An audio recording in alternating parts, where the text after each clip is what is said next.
Hey y'all, Koyo here. So this is a little bit of an interesting video because we're going to be talking about something new today. We're going to be talking about jazz in video games and just kind of how they have this or what their effects are on video games. Why use jazz in video games? And we'll start at some beginning basics, but I want to make a disclaimer first. First off, as you notice I have hand movement. That's like a first time on the channel almost. And the reason why is because it helps for me to just talk about information. And since this is going to be more podcast like for those of you who want to be able to look at the video still or have it on the side and have something there, my hand movement might, I don't know, I've heard from a few friends that it helps in some weird way. Number two is I'm gonna have to talk in layman's terms because I've been out of practice with jazz and music theory for a while. So the information is there in my brain. I was actually doing a lot of prep before this. I've done this video a million times. It's there in my brain, but sometimes I can't remember how to explain it. So this would actually be good for a general audience, but for those of you who are, the music theory elite and actually know things, please leave some comments down below to help me explain some of these concepts. Thank you. All right, let's get a move on. So I actually have a guest here. You could say a little student. Oh yeah, right. My hand movements are going to be funky. That's one thing I should also. If you notice, I put my hands down. I start moving all over the place like this. That's because that's just where the capture software works up to. But I have a guest with us, so we're gonna bring him on. We're also going to be talking about Mario first. I'm sure everyone knows Mario. So in that sense, what is it? Let's introduce our guest here, Shiki, if you would. Hi, everybody. It's me, Shiki the Harpy. And today I'm going to be learning about jazz and a bit of music theory. Okay. Music is something I've always been passionate about, though jazz has never really been a genre I'm too familiar with. I do enjoy music of similar ilk. I'm quite the big Frank Sinatra and big band fan. Alrighty. Well, that's a good starting point, especially for some of the subject matter we're going to be getting into. I'm just going to do a quick little thing. Okay, so to start off first, Mario. So just a quick history lesson. Koji Kondo, as you know, if you've already watched any history of video games or something, or history of video game music, you know Koji Kondo was inspired by jazz musicians, and that inspired his music. He tried to, when he first made the overworld theme, which became Mario's theme, the idea was he was trying to use syncopated rhythms and etc. to create a Caribbean feel, and because that kind of matched like the actions of Mario jumping and running and etc. He wanted something that could be in synchrony with Mario's movements, and he created this really crazy technique due to the limitations of the hardware, which it would sound like there was more than one instrument or more than however many instruments the audio channels on that NES would allow, and that's why we have the Mario theme. It's a pretty funky tune, and we have a bit of a stilted Caribbean rhythm that's using chromaticism. So basically, oh yeah, that's right. You probably noticed I forgot to introduce my sax. So here's my saxophone. This will be used. What was it? I'm going to be using my saxophone for examples and whatnot. So chromaticism, or let's start with a scale. A scale is when you go. So that is essentially a scale. It's like the first thing you learn how to do on a piano once you have your fingering and everything down, right? So a chromaticism or chromatics in a scale is when you play the notes in between the scale, because the scale goes up every like two steps in the notes, so it's skipping all the flats and the sharps unless that's already included within that key. So oh my gosh, my hands are so broken. So for instance,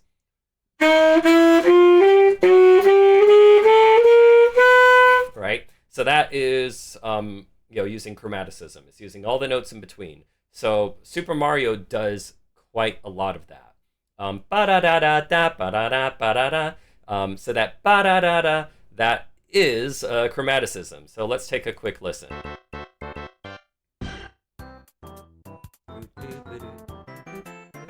So we start off with this interesting melody that everyone knows, and then right? So that is kind of a combination of some Latin jazz there, as well as just the general, like, using chromatics in jazz is a very common thing. Like jazz stems from blues, essentially. So with blues, you have a blues scale that we play to do the music. Right? And when you're doing an improvisation, because improving in jazz is like probably the biggest thing about jazz. It's not just about swing; it's also about that improv. Right. So in the middle of that blues scale, you have a first to a third. That means I'm skipping two notes. I'm going from the root, which is the first note, right? C. Well, I mean, this isn't C on my alto sax. I'm just help me out here. This is just an example, but in this case, it's an E flat. But regardless, so a third, right, and then I go to my fourth from there.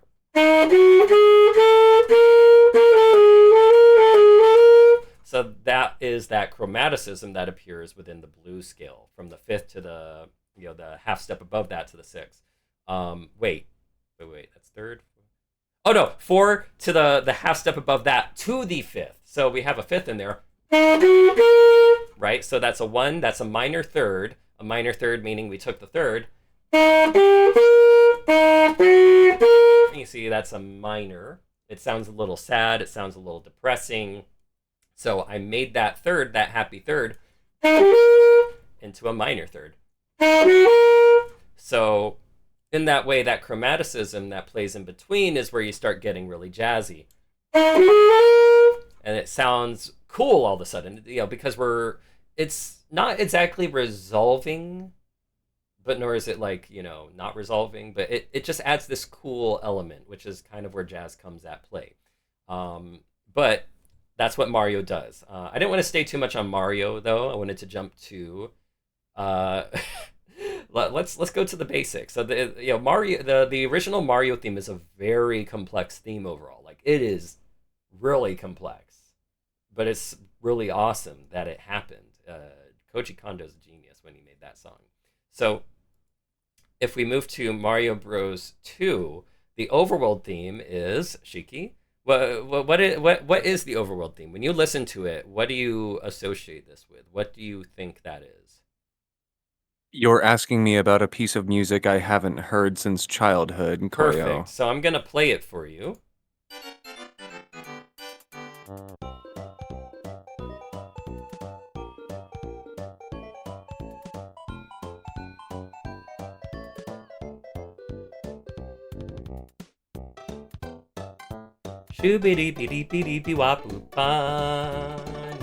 It's got a little bit of swing to it. Aha! That's the word we're looking for. Swing.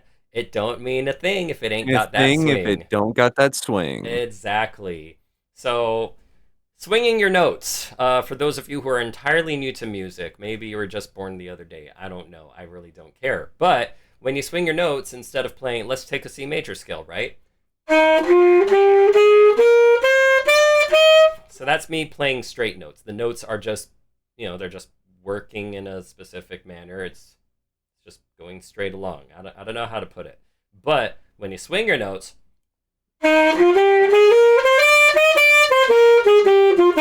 that's me swinging my notes now. So in jazz, a really big thing is swing. And you kind of went from blues to jazz, which was like having this nice, like, I don't know, very inviting feel. Right? So suddenly, you have this new game that's coming out, and let's actually talk about, like, now we're actually at the whole point of the video. Now we're actually out of the tutorial. So the story behind Mario Bros. 2, the characters, Mario, Peach, Luigi, and Toad, they find this door, and they open it up, and they see there's this mysterious and whimsical world, and they decide to explore it because they're like, whoa, this is cool, let's check it out, right? So in that way, swing has this, like I said, it has this inviting feel. Now, this isn't entirely accurate. This is just something I remember, and I might not remember exactly perfectly from when I was taking a music theory class back in college, as well as was it? It was something that I remember a teacher talking about. But around the time jazz was made, World War II kind of happened. Not kind of, it happened. But I can't remember if it was like it came out before because of ragtime, which was 1930s. Oh yeah, that's right. We had blues, and then there was ragtime, and then there was jazz. Sorry for missing that. There's a gigantic jazz tree that separates into a whole bunch of different genres. But jazz comes around 1940s, and it was this nice, welcoming, inviting style of music, especially when the soldiers came back, right? So kind of happy vibes and everything. We're not going to get into some other details. I was just thinking of about PTSD and everything. But the thing is, this was a nice, inviting home kind of feeling, something that was happy. And in that sense, you could use jazz for whimsy and more positive and bright kind of like emotions. So, in that sense, the characters exploring and there's this nice swing jazz playing kind of work together cohesively. And it even matches the way, like, if you look at how the characters walk in Mario in Super Mario Bros. 2, just go on YouTube and all that. I don't want to get too caught up on this, but if you look at the way the characters walk, they kind of have this little hop to them in a weird way. If you don't run, they have this little hop. It's really very subtle, but it matches with that whole idea with jazz. It's kind of swingy, right? So if you were walking and kind of like letting your shoulders bump up and down, that's kind of the idea, right? So it matches with the game. Now, of course, there's a whole history about Doki Doki Panic and boopity boo boo doo. Watch another video, or you probably I don't need to go into that. Everyone's heard that one. But regardless, Mario Bros. 2 kind of got even jazzier with things. Well, not jazzier. It went really classic swing, right?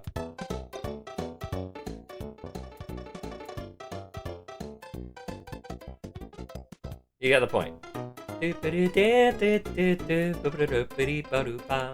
So it just, I mean, it's as how do you put it, Shiki? Like this is as blah as you get. This is as in your face as you get, I guess. There's not really too much to this, but it's something worth Pretty noting. much. Yeah. Um, like it's just pure jazz, right? And Mario has, of course, become very heavily associated with jazz. And then with Galaxy, he became associated with orchestra, but that was only for Galaxy, really. Because come Mario Odyssey, they would start fusing that all together. But you'd go to New Donk City, which was like kind of a big part of the trailers, and that was like all about New York jazz. We'll get into New York style jazz in a bit, but Mario Bros. 3 I was comes actually along. about to bring up New Donk City. Ah, yeah, yeah. I love that one. Ba da ba ba ba. Shibbity bee doo boo ba da. I love playing my sax. But Mario Bros. 3 is an interesting case because it uses not just swing. Sorry for background noises. It also incorporates bossa and reggae and funk. So we're kind of going back to that funky style with Mario when you actually let's go to the grasslands first. So was it the World One grasslands is really cool. Because you start this game. This is almost oh, you know what's funny? You actually have swing. Okay, well, for another video, but you do have a swing jazz title screen on the All Stars version. I think that's the case with Mario Bros. 3 NES too. But regardless, the first stage you start, you don't even get to start a stage. You're on a map screen, which sounds like this. Dun, dun, dun, dun, dun, dun. So this really funky tune, right? And the thing about funk is it gets you in this really kind of like cool vibes mood. It's very welcoming and a lot of like you could even say like, "Oh, this is good for a party. This is something that's just like just very bright and optimistic." Actually, I don't think I've ever heard a sad funk tune ever. Now that I think about it. So that kind Well, of that was kind of the whole point. yeah, exactly. So, Herbie Hancock Chameleon. Ba da ba ba ba ba ba da da da ba ba ba da da da da da da. It's just it's really, I don't know, it's good vibes, really good vibes. So starting off with this in Mario Bros. 3 gives the player this incentive to be like, "Oh, I can't wait to play," because that's what the music is doing. I mean, heck, even soloing to this song. What key was this in again?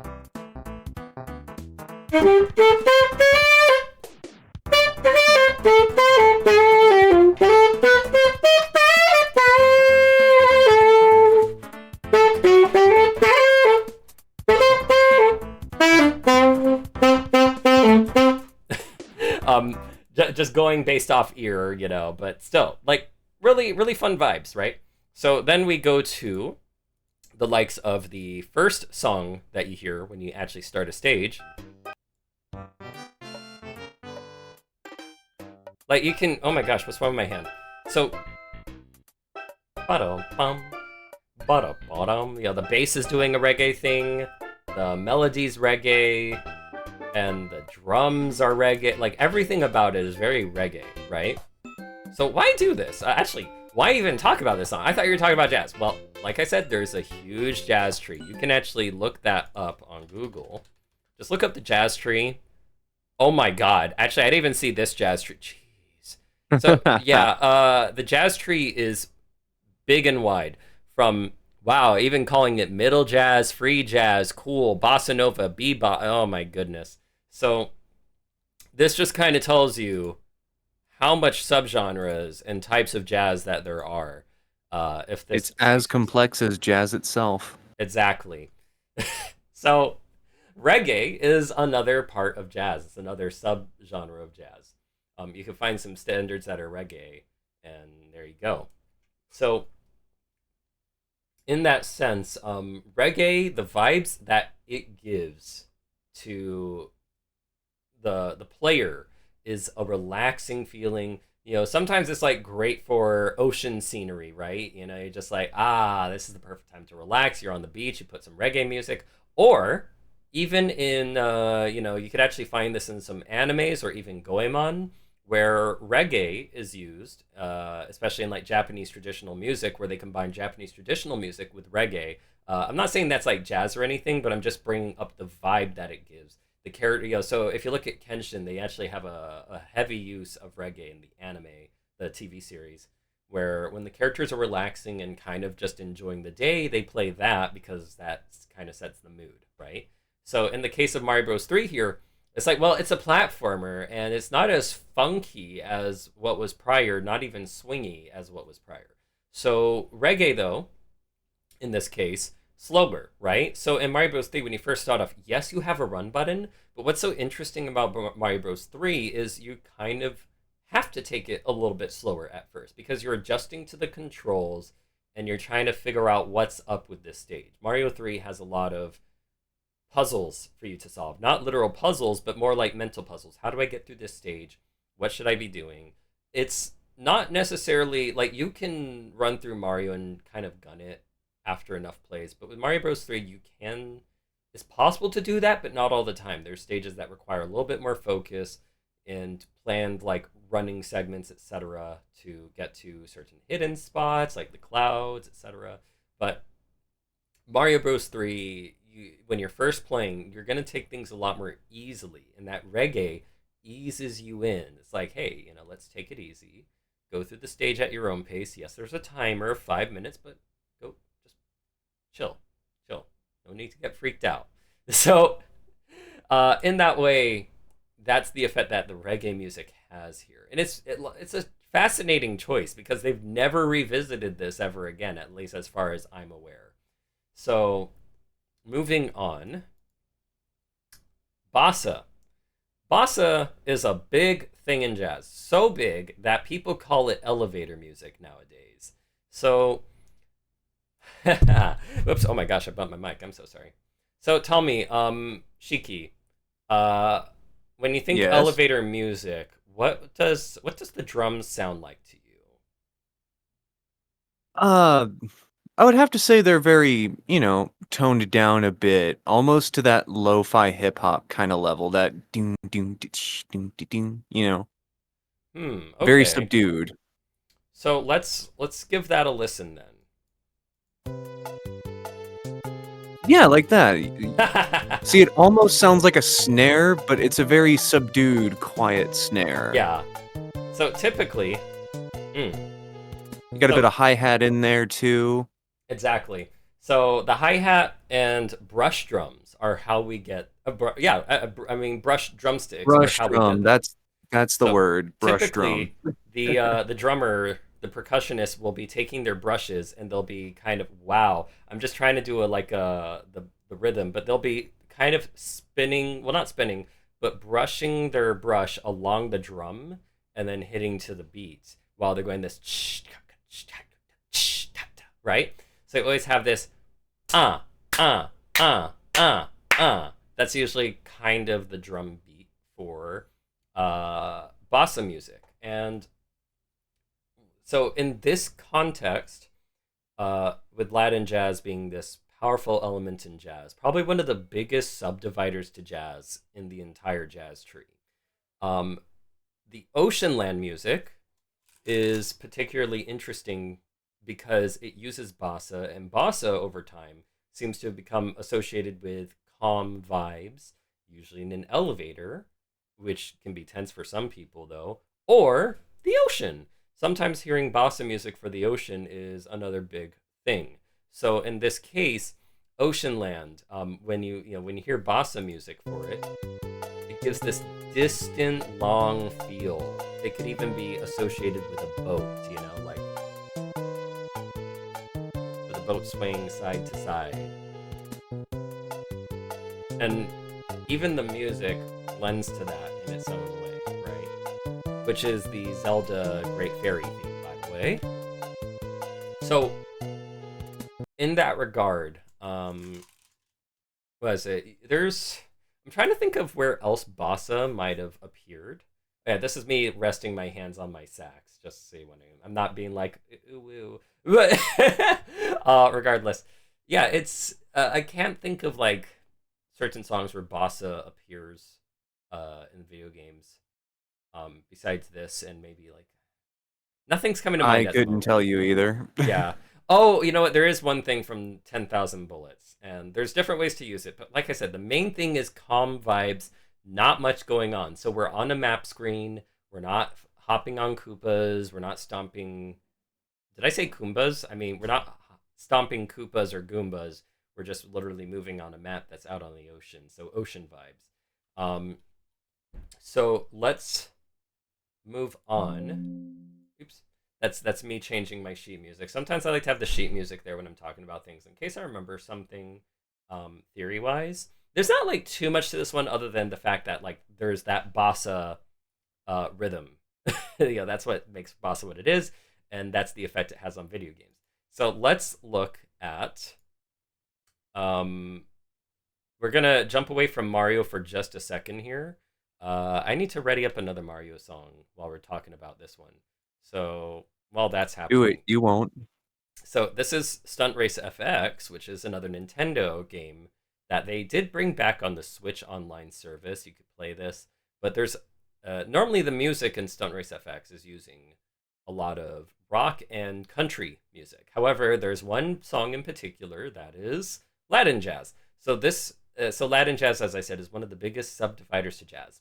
In this case, the effect that it has here is not the effect, but the type of genre they're using here is samba. And there's also like mambo and oh man, I think salsa. There's a lot of different Latin jazzes out there, essentially, or just anything Latin typically is jazz. So in this case, we have this samba song. So what is the context of all this though? Like it's racing, and he said that, you know, I was saying earlier that this song uses a lot of country and rock, and if you listen to this though, the way it sounds and everything, it has this really cute feel about it. This is, how do I explain it? So the way it sounds on the Super Nintendo, this cutesy feeling using these cute little bell sounds and all that stuff is not usually common per se.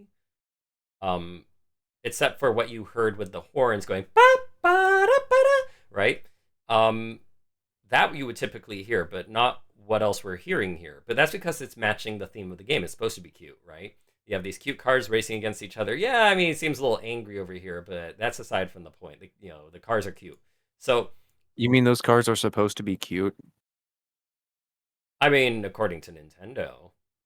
But if Well, we they look at the freak me out. stage, which this is based on, and use the version that was supposed to appear in Smash Bros, but it didn't. All right, here we go.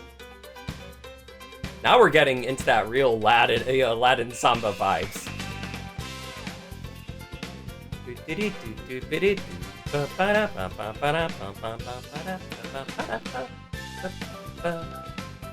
So, using a keyboard.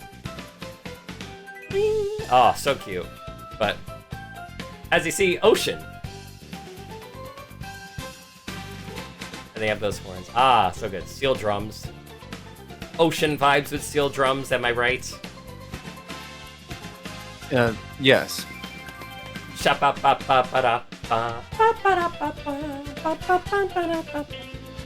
But just, I mean, looking at the gameplay, right? You see this ocean off in the background. You see seagulls flying over, and this is kind of like the equivalent of the anime beach episode where everyone's having fun and they're montaging all together. So, what was it? Latin jazz, especially like samba, being used in that essence to kind of convey this idea of happy, optimistic feelings, and then being related to the beach in that is just another element of using jazz, like how jazz could be used in video games. In this case, Latin jazz. Not that all Latin jazz is used that way. There's actually a series we'll get to more towards the end of the video where Latin jazz could be used for very extreme and powerful emotions, with to convey what's the word for conflict. But right now we're talking about these happier vibes that come with Mario and some Nintendo games, right? So in this case, this is just kind of how Aquatonal works. It's a very interesting piece, that, I mean, once again, this one's a little bit more in your face. I can't really say much more than what it's showing here. So let's move on. So, oh yeah, I was supposed to be queuing up. So we're going to jump back to Mario. Let's talk about Bomb on Battlefield. So Bomb on Battlefield, I'm sure everyone knows, especially, being that it was such a big thing. So, this is a funk song, of course.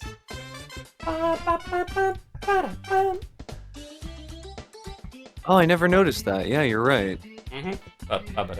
I'm swinging those notes because it's a funk. You don't have to always swing, but it's Mario, so I will. I don't know. I'm not sure what I'm saying. But, ba-da-ba. You see, you hear that kind of big band feel. Yeah? Yeah, I can't believe I never noticed that.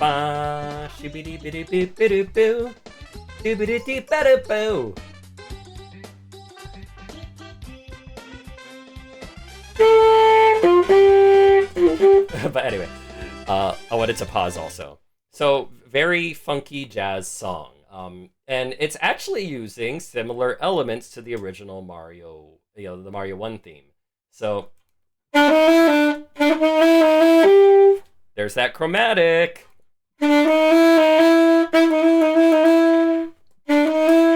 That's a chromatic used within the, or chromaticism used within the song, right? So that's kind of that jazzy feel that it's throwing in.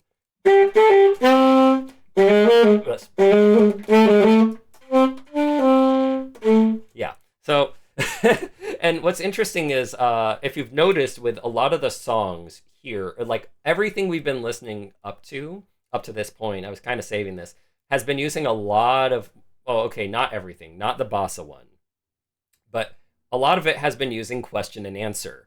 The song's asking a question and then it's answering. So in this case, ba-da-da-ba-da-dee-da-da-da, that's a question. Da-da-da-da-da, or yeah, and then da-da-da-da-da-da-da-da, and then da-da-da-da-da-da-da-da-da-da-dee-dee-dee, da-da-da-da-da-da-da-da. I have a question for you. Well, here's my answer to you. So that kind of makes this like not sass, but kind of what do you call that, Shiki? Like, how would you describe that feeling? It's like it's playful. It's playful. That's the word for it. So, Yeah, it's very coy, very bouncy, hmm and when you think about Mario, what do you think about? dying a lot. But no, to more accurately answer your question, Mario's a platformer, so of course you're going to be jumping and the music's going to have that same kind of energy. Yep, exactly. And now we're entering into this new 3D. What? 3D? Whoa! Mario going from 2D to 3D. What's happening? Oh, pigs are flying. So, this was a big moment. And when you hear this music, it goes ba ba da ba da da da da da da da. It's like it gets all really big with it. And that's kind of the idea. It's like, whoa, oh my gosh, I'm in a 3D world. Everything's different, but yet it's Mario and it's happy. It's there to be inviting. It's there to get you into the mood. And there's this interesting thing it does. Ba, ba, ba, ba. Jumping Kitty. around on those Goombas all day long. Goombas suck, but I don't really. I don't know. Get the coins, This. get the coins, jump on turtles, jump Yes. on turtles. Yes. Yeah. Exactly. It's funny that you actually did that because that's what I had in mind too. Get those coins, get those coins. So you have this kind of teasing in the song where it's like, it's kind of like, what's that? What's a classic? Not a nursery. Oh yeah, no, nursery rhyme. London Bridge is falling down, falling down, falling down. Da da da da da da. Right. So it's kind of this teasing. Like it's weird because London Bridge is falling down is such a dark song when you think about it, but otherwise, like kids are singing it and it has this teasing feeling to it. I think what was it? Um, Ring around the rosy, do do do do do do, boop boop boop boop boop. Right. Yeah, that's So about the ba da bubonic ba ba plague. da ba. Yeah. So the so it's incorporating this where it's like it's kind of challenging the player. Like this part of the song challenges the player. Like, can you do it? Can you do it? It just I don't know how else to put that, but it's just an interesting use of like these different verses to first invite the player and then be like, okay, but we're playing a platformer, so can you get the star? Can you race the Koopa on stage two? Can you free the Chain Chomp? Like Can you it's think in this many directions after coming from a side scroller? yeah, it's exactly. So so the choice of funk is just such a genius idea here. Just like with Mario Bros 3, like oh my gosh, this is like an overhauled Mario 1.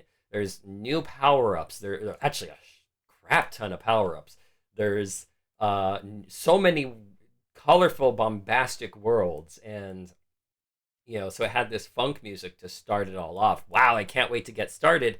Same idea here. Wow, I can't wait to get started. So that's kind of the effect funk has on things. However, we're going to be revisiting funk more towards the end of the video when we start getting into King of Fighters with Terry Bogard. Hint, hint. So let's now jump to Sonic. We're actually going to move some songs down here. The reason we're gonna talk about Sonic is because the very first song that came out of Sonic here that was also swing was the Casino Night Zone. So Casino Night Zone is a basic swing, but hey, we just talked about swing already with Mario Bros 2. Well, see, this is very different. Casino music. You could just straight up call this casino music because casino music has a very specific thing going on. I don't know what that's called. Music elitist, music theorist, music whatever you are. Please tell me what that thing is and tell everybody what that thing is down in the comments. Please explain what that casino thing is. But the thing about casino music is it's meant to have a more low-key vibe. There was something I read regarding like, oh, if rock music was playing, for instance, at a casino and you're playing poker or whatever, it's not really going to set a good vibe or mood. In fact, it's kind of in your face. And, with poker, for instance, the whole idea is to be calm and keep your cool, right? Now, there's this interesting subgenre that we'll get into right after this, but take a listen.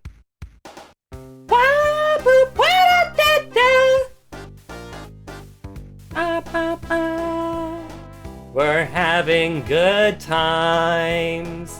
Let's See, gamble this is away some of that all of our Sinatra money. influence. Yeah, exactly. Frank Sinatra. I'm gonna strike it rich or lose really hard. You know, that's But the vibes. either way, luck be a lady, yeah.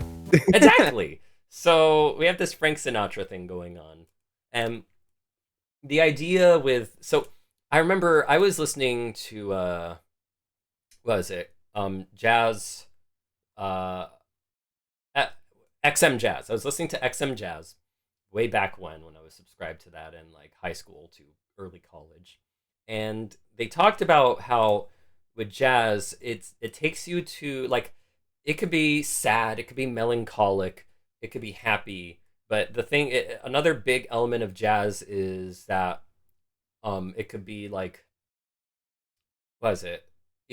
There's like a historical thing of like there being depressing times, but we're coming back to a good place.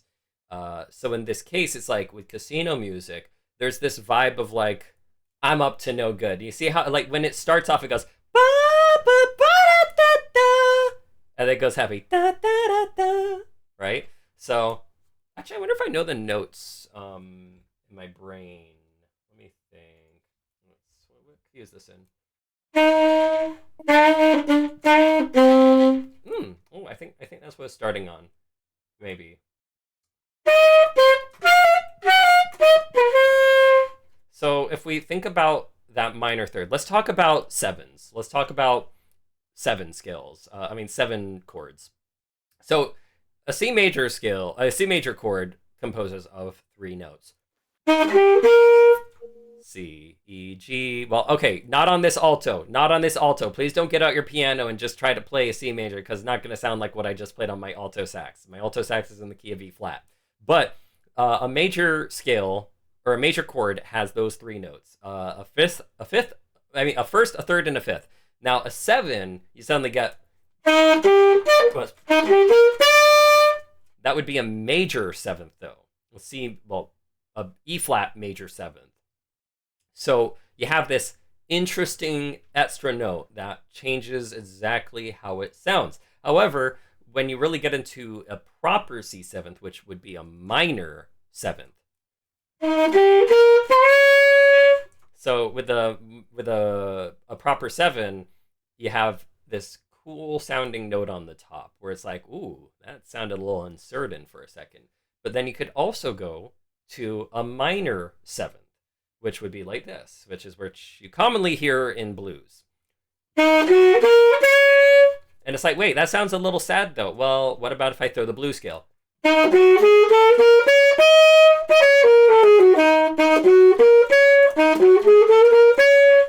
See? So what was it? With Casino Night, we're kind of playing with those little minors, right? We're playing with those. That sounded wrong. I'm sorry. Oh my Koyo. god, that sounded very wrong. Phrasing. We are playing with minor notes.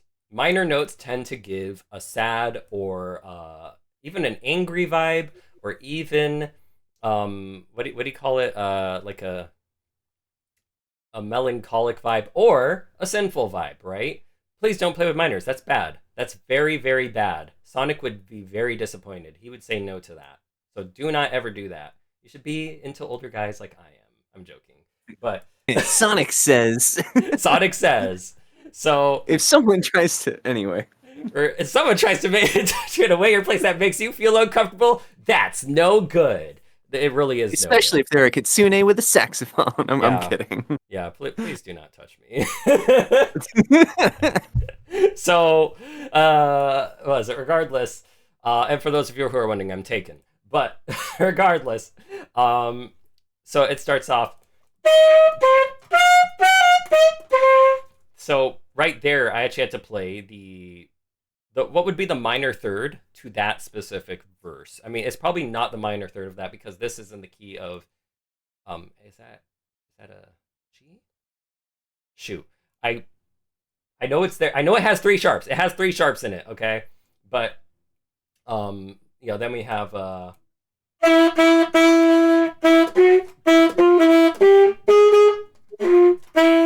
So, oh wow, actually no. Oh man, this goes deeper. So actually, that might have been a minor third and a minor fifth, which is in, like I said, we're playing into that very bad boy territory, and that's the thing with casino music. It's like, ooh, I'm up to no good.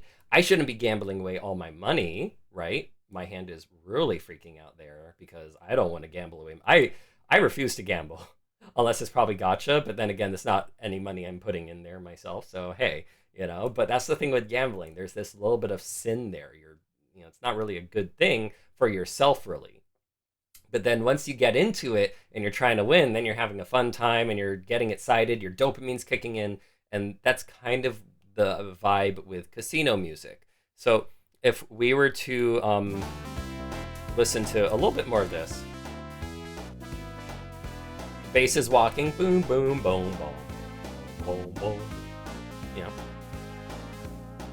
na na na na na na na na na na. Will I strike it rich? I don't know if I will lose everything. Shooby doo boo boo. And then we go back so to you got that bass. Yeah. which isn't necessarily a bass guitar. Usually with casino or big band, you associate it with, I believe Upright. it's just a cello? That upright bass? Yeah, an upright bass, what we call it. It is technically a cello that's being played upright as a bass with fingers, but yeah, so that kind of gets a completely different vibe essentially. So if we move on to another casino song, just for sake of comparison, actually I have that right here. So the Dreamy Stage from Casinopolis. So they revisit this.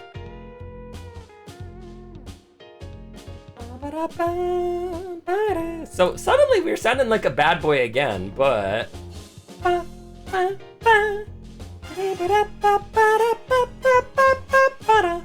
there's not too much major stuff going on here. Not a lot of major notes, more minor notes.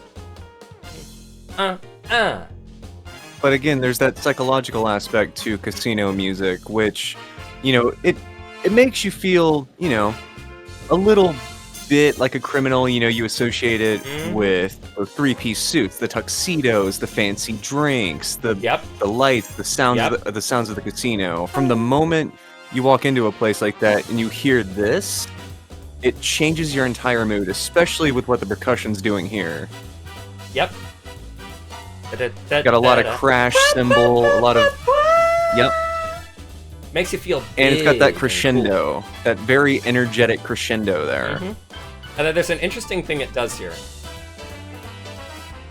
I'm feeling uplifted now. Can I really do it? I don't know. Oh my god, I lost. But there's another chance for me. It's about me. And then suddenly we get a little chaotic. We have this solo section playing. It's feeling really like all over. Like, ooh, is he gonna win? Is he not? And that's the thing with that casino vibe. Like, it's that you gotta have that. Am I gonna win? Am I gonna win? There's always a question with casino music. You could hear it in the Tekken 6 High Roller theme. You could hear it in what was it? Actually, now that I think about it, Dragon Quest always has, I think, the same casino music all the time. I can't remember though. But usually there's this element of like a happy feeling, or maybe something like a sassy "Can you do it?" or even "Ooh, I'm up to no good," right? Which actually that does want to make me just jump straight to Final Fantasy VII, Wandering in the Dark. Wait, what was it called? Dark.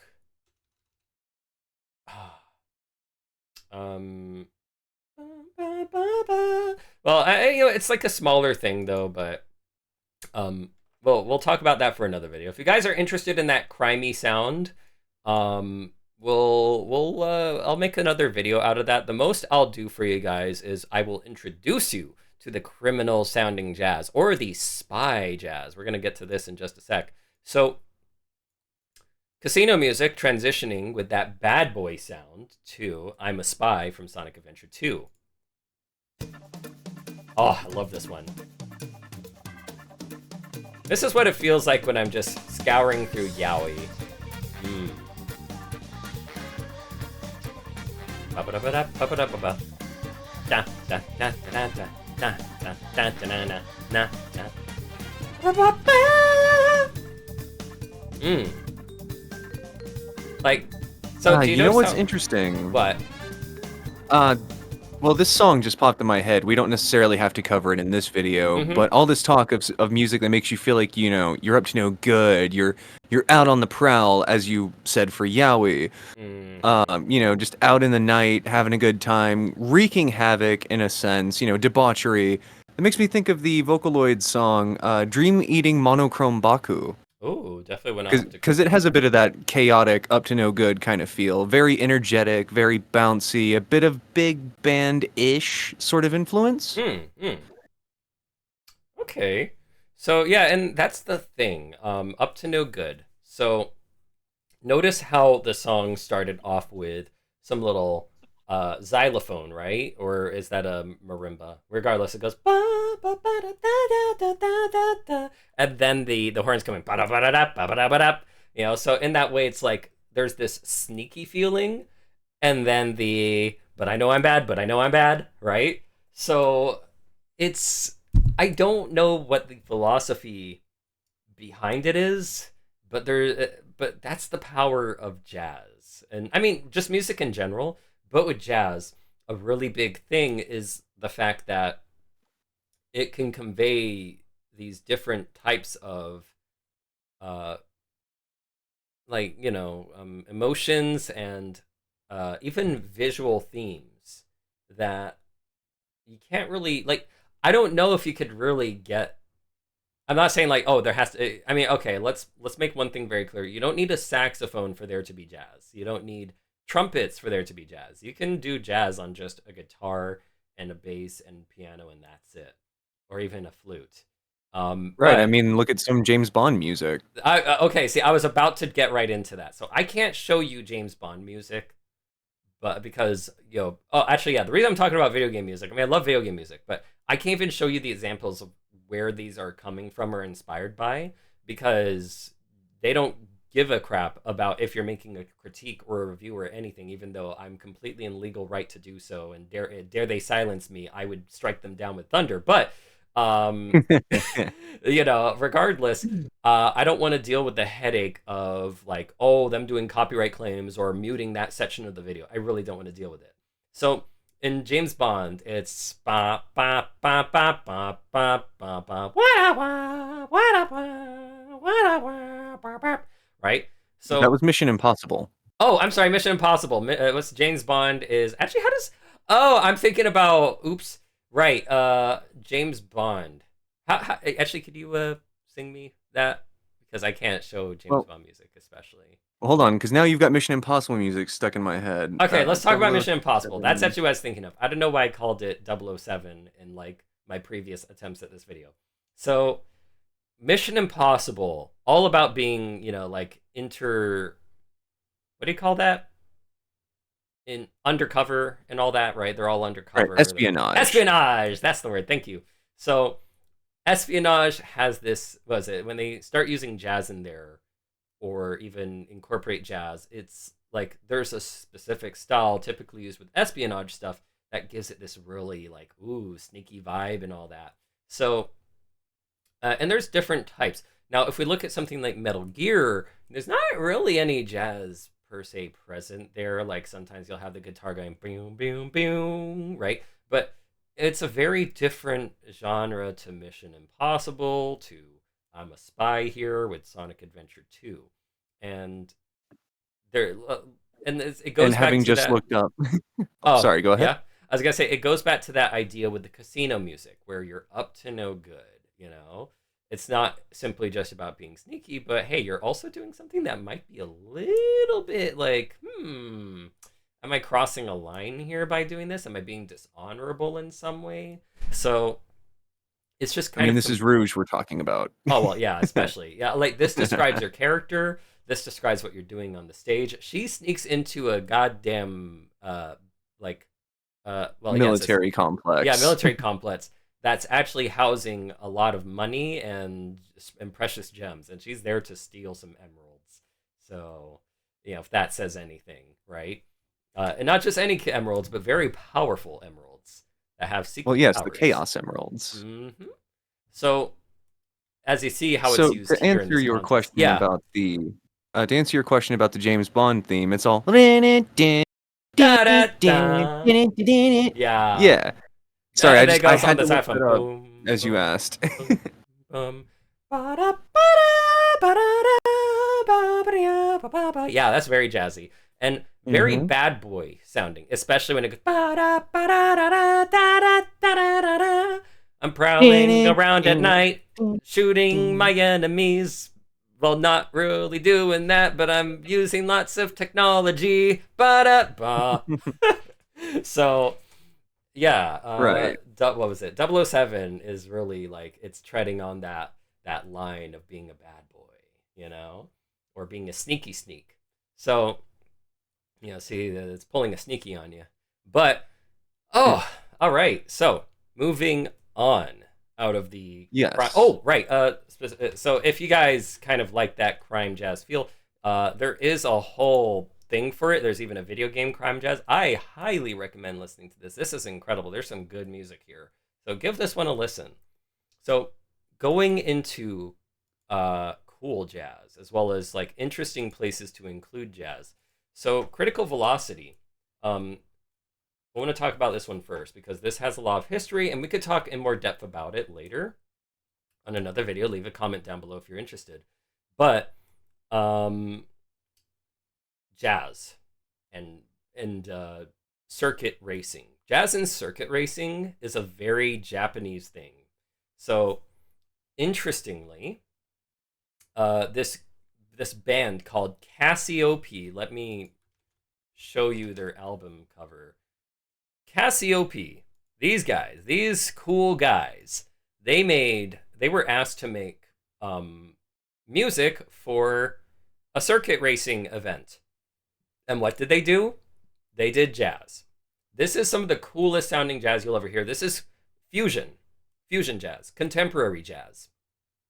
And what was it? This inspired the likes of the Mega Man X arranged album as well as the F-Zero arranged album. I think they even were involved with that now that I think about it. But regardless, the main thing is racing in jazz became such a big thing in Japan that you would begin to hear it in a lot of like songs that would come out for the Sega Saturn or the PlayStation 1 or the Super Nintendo and stuff. And it's so interesting the effect that they had on racing, that Gran Turismo and almost every one of their games would include jazz on like the menus and all sorts of stuff.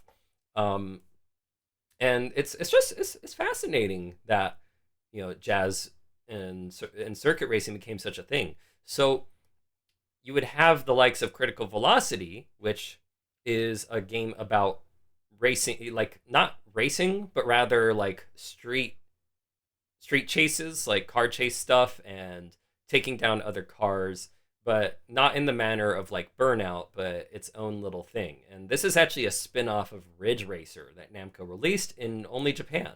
But funny that it has a lot of jazz music. So let's listen to the opening theme. I love this theme a lot.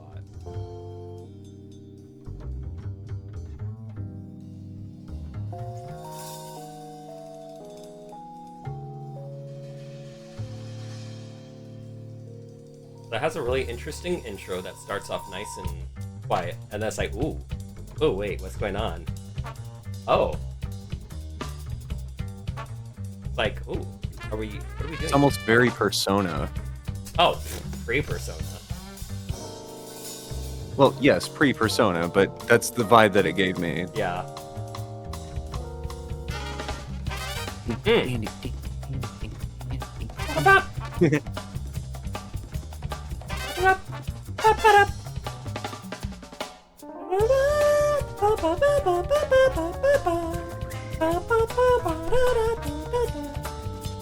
So, as you see, this might sound a little familiar, but not entirely.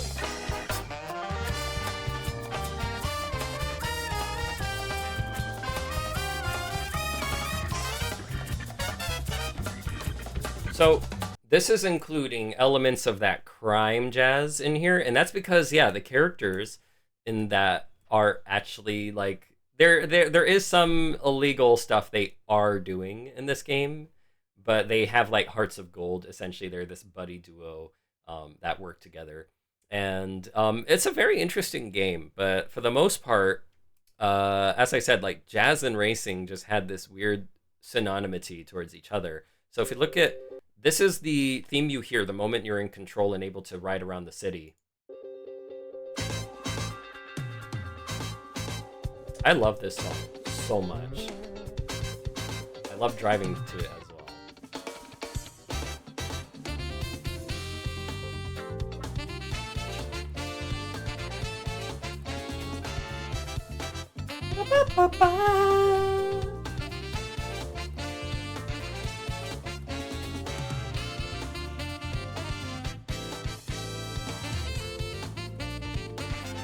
So this type of jazz is something you would hear almost similar to how smooth jazz kind of sounds.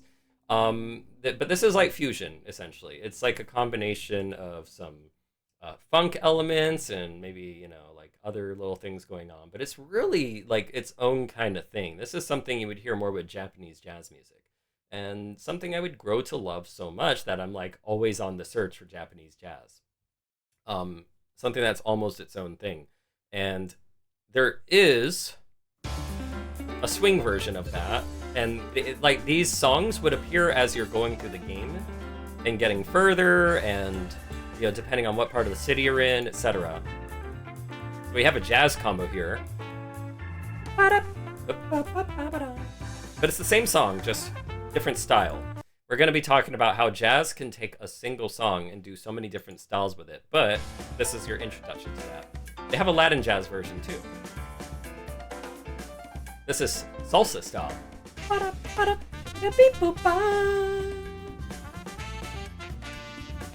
Which is, kind of signified that by that cowbell. Keeping beat. It needs more cowbell. Uh-huh. So, this is also an entire, like nearly entirely jazz soundtrack with some rock here, and even some rock jazz, which we're actually going to go into in just a sec. Actually, I don't know if I need to talk about Blue Star now. Blue Star is just another part of that casino jazz. So, this falls into, how do I put it? Kind of like when you're in the moment, you have the jackpot.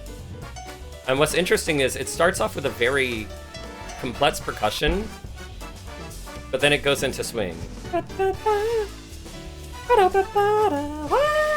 But just something to finish off on the casino. So rock jazz. So first I'll show you something from Critical Velocity. Actually, it'll be easier to talk about this. So before I get into some of the other songs in Critical Velocity. So rock jazz, as with Metal Harbor from Sonic Adventure 2, incorporates more of the major seventh elements as opposed to 7 or minor 7. But it works around with it a little bit.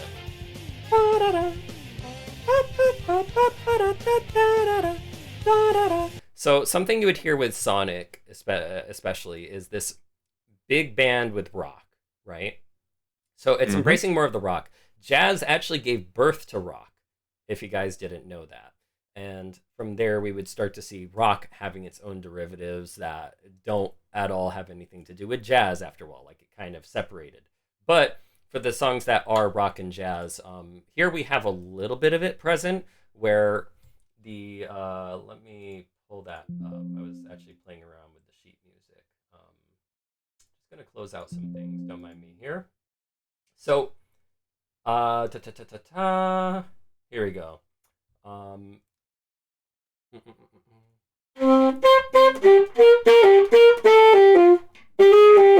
So notice how that note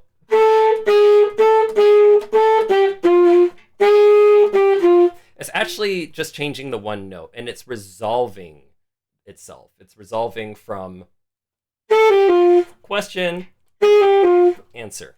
So an interesting element it incorporates that's almost a chromaticism, but like a distant one. Um, that's like a small bit of a jazz element, and then when it's actually doing the melody, um,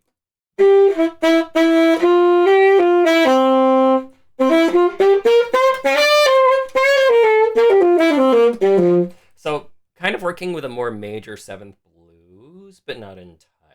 Like it's present, and when you look at some of the chord structure, it's like it's really hard. You know, it's hard to say for certain what we're doing here, and especially um, since I don't have as much time, harder for me to go into the deeper analysis for on the spot. But I'm sure experts would be able to notice it instantly.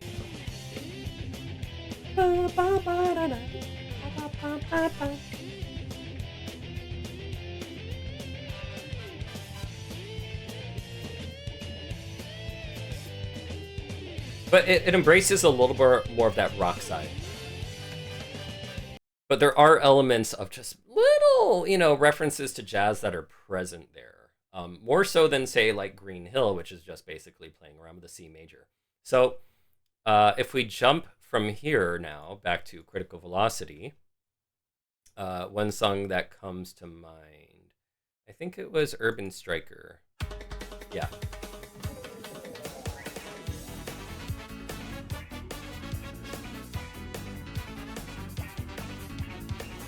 So this is a rock jazz, or a jazz rock, or a light rock, as some sheet music would tell you. Notice how there's like a more optimistic feel.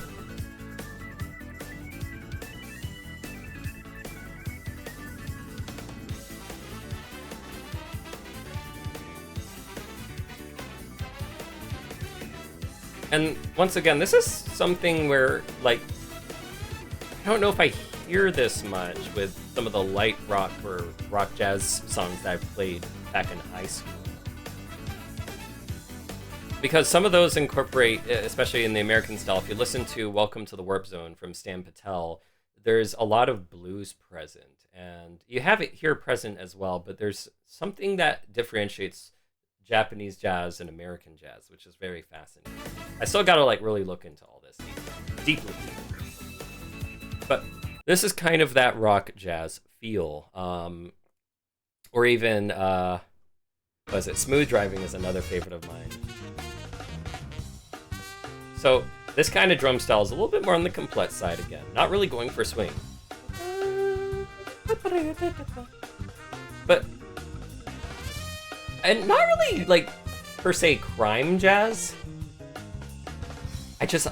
If there's experts out there who could explain what this drum rhythm is and everything.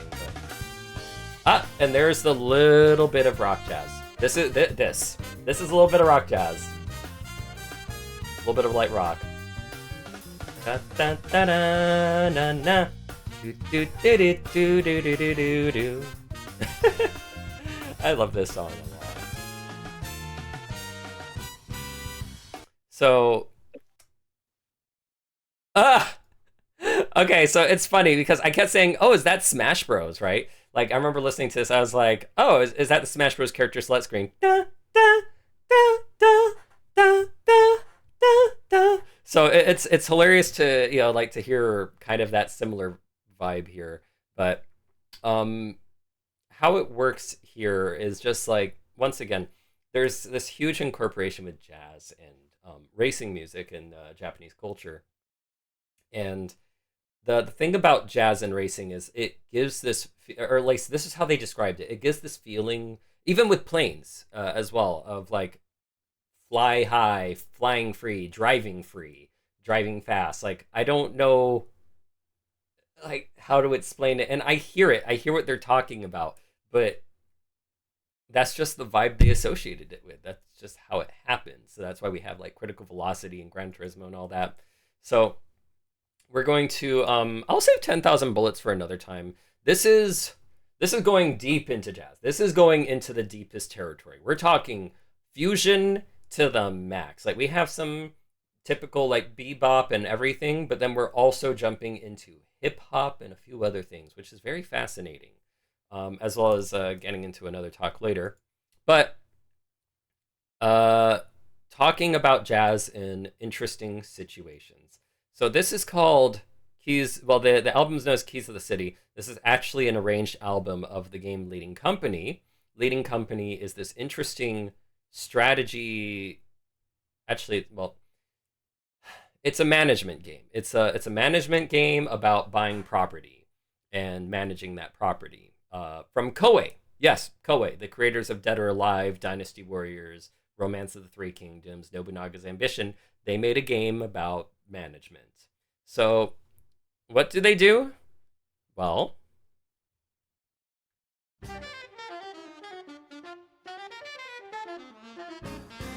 they do this.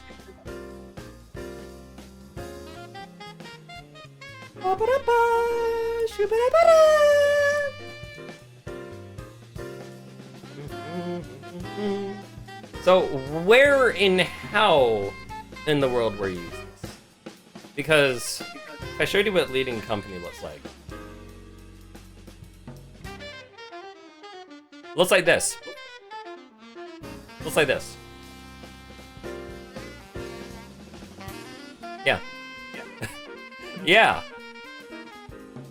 So, why? I mean, well, let's get a little more context. Let's listen to Ta La La. They have a sax quartet. And now you're kind of maybe you've already figured it out. Maybe you're like, "Oh, I get it," right? No. Or at the Oh, very least, I'm oh, confused. okay. So, what was it? Um,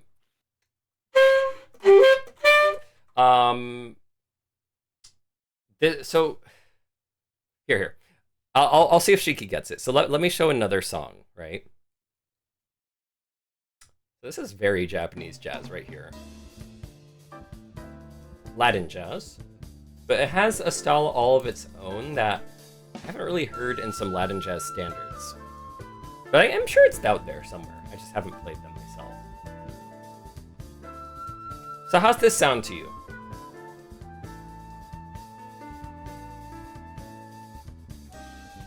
Well, so the name of the game is Leading Company, so maybe that's playing on what I'm mentally picturing, but I mean, it sort of gives me that. It's a little hard to explain. It sort of like what you would hear in an office space, like you're in a waiting Yes. room and this is just Yes. casually playing. Exactly. So, the thing about Leading Company and its incorporation of jazz, and mostly it sticks to a teeny bit of Latin jazz, some swing, but it actually has a lot of ballads. So, jazz ballads,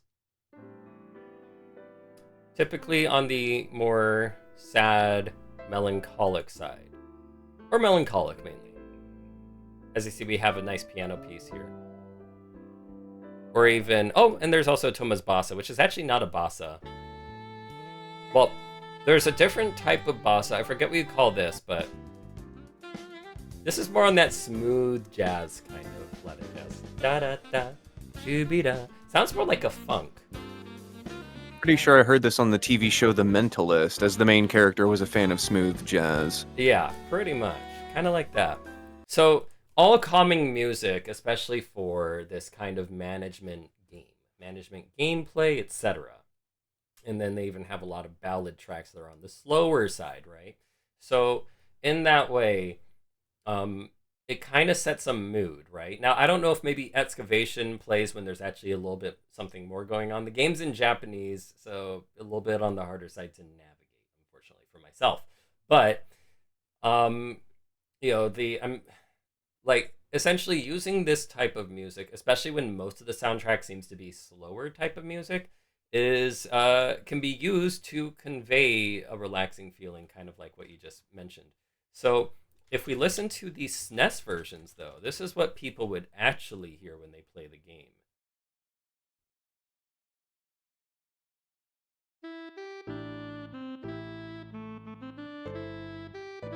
What's interesting is a lack of drums.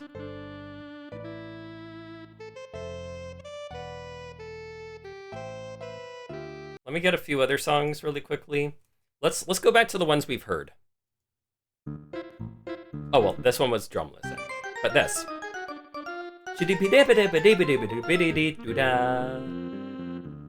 Wait, where's the drums?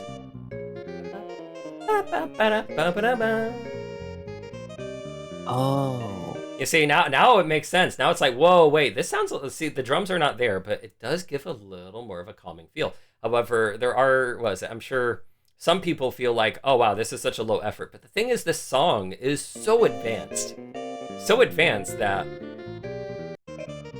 yeah, this. The same exact solo section. Oh right, well I don't know if I actually played that, but this is the same exact solo section that it plays in the arranged album. Now, I don't know if they did the arranged album first and then they did this. That would make the most sense.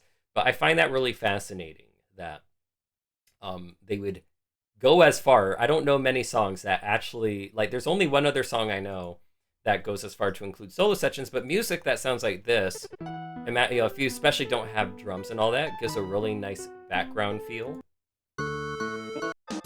This one has drums though, which is so odd. But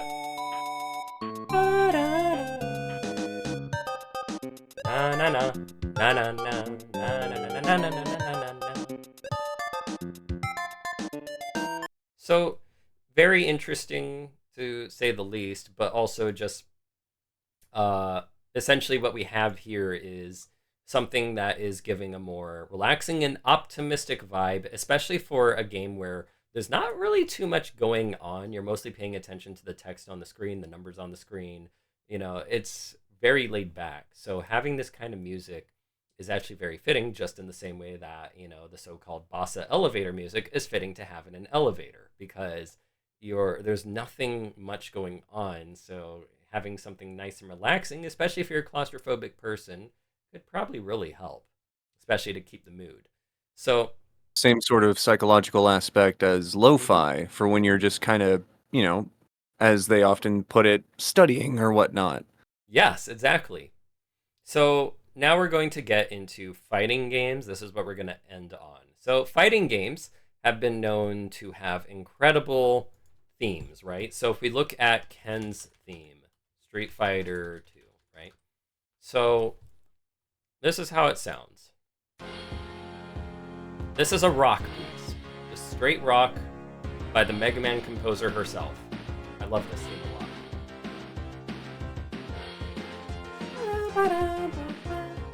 But, of course, as I've said, jazz has its elements in rock, that it birthed rock. So, I'm just going to let you hear a good chunk of this.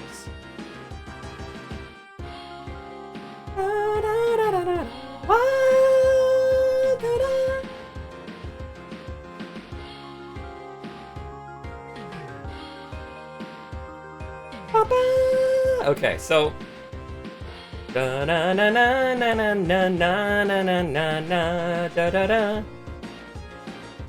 just remember all this if you can.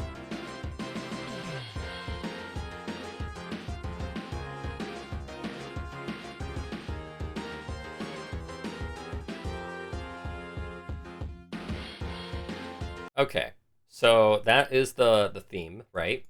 But if we go to Alpha, when Street Fighter Alpha came around, we started getting a lot more jazzy. And I feel like jazz also kind of it gives itself to the idea of happiness, right?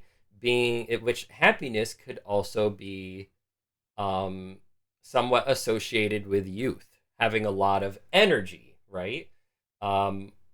When you're happy, you have more energy than when you feel down. Not that jazz hasn't been used for the blues. Well, and I mean, when I say the blues, I mean like the sad blues, depressing blues.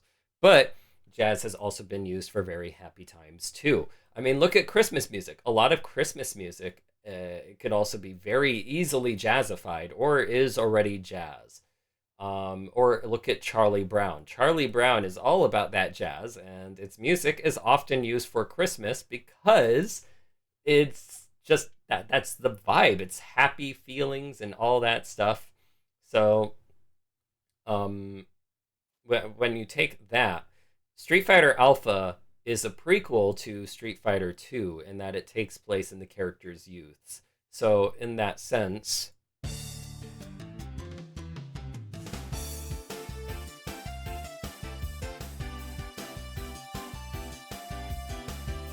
so not exactly straying away from rock, would Ken.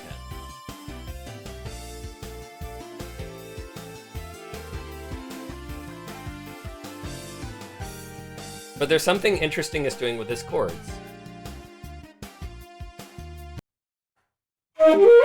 Wait, so if I were to let me I remember I was writing down the chords here.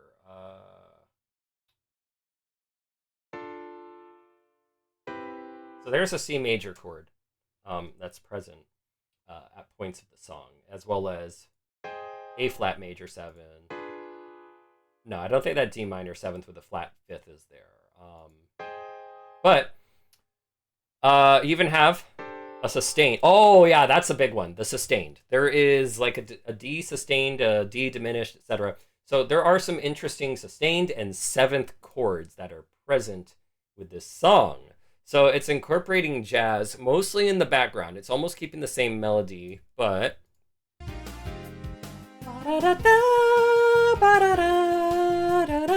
that's like a new section entirely.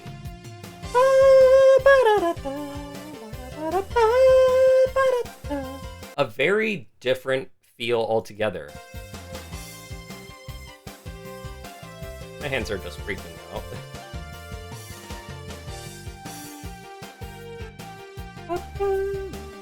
So it even goes back to the actual melody. It's like it's not even incorporating a lot of the elements from the original, but yet it's still Ken's theme at the end of the day.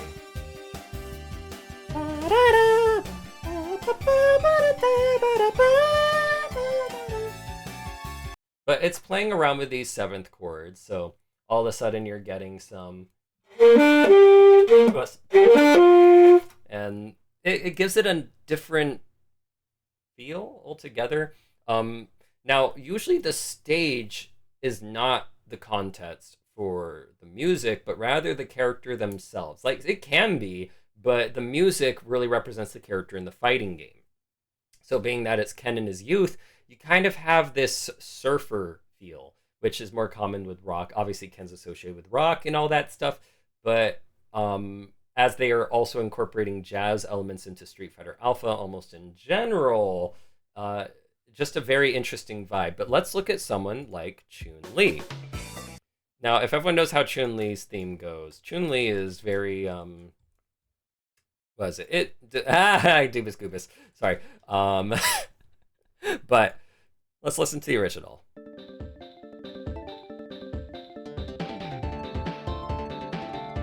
Really cool, upbeat, and using chord scales that are more common with like Chinese music and whatnot, right?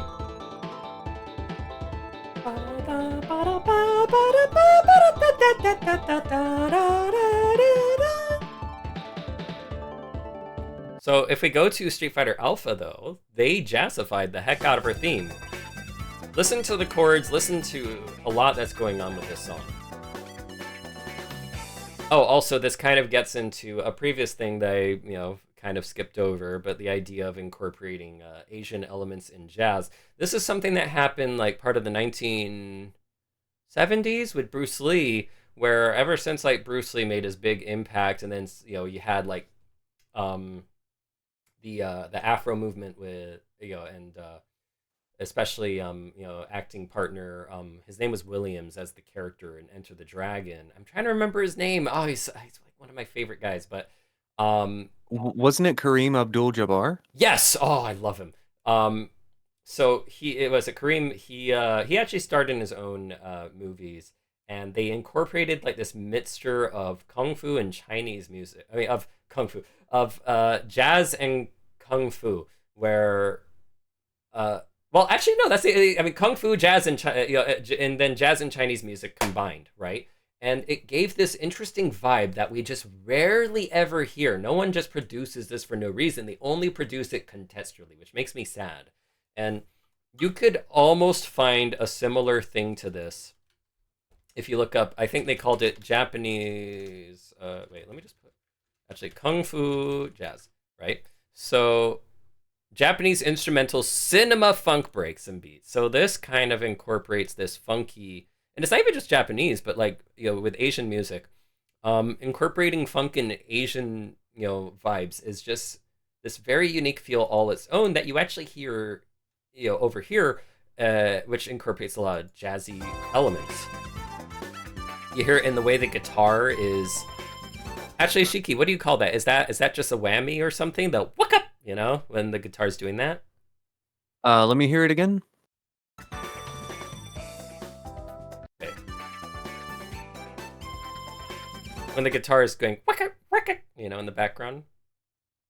I might not be the best person to ask, but I want to say that's and again, some music expert is going to Please correct me leave if that I'm wrong. down in the comments. Yes, but I believe it's a combination of the whammy bar and I believe it's called choking. Choking. So so I think what they're doing is they're choking and using the whammy bar in tandem. Yes. Again, I could be wrong. I failed horribly at guitar. Something you commonly hear with kung fu movies is that, if you look at the Tekken 4 martial law ending, there's this part where he gets angry at a customer and he goes, "You," and you hear a wow, it's like a weird kung fu thing, apparently. It's like the kung fu kind of moment, like I'm about to kick your ass, But if we listen, they're on a keyboard with Chun-Li's theme. Ooh, and keyboards are very commonly associated with jazz, especially in a combo setting. Because it's all about sounding cool, This has that cool vibe to it.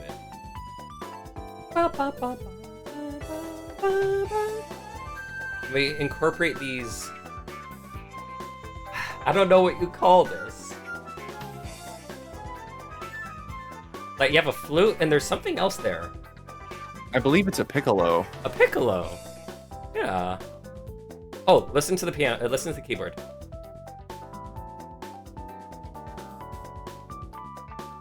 So throwing in a little bit, throwing in a little jazz lick there.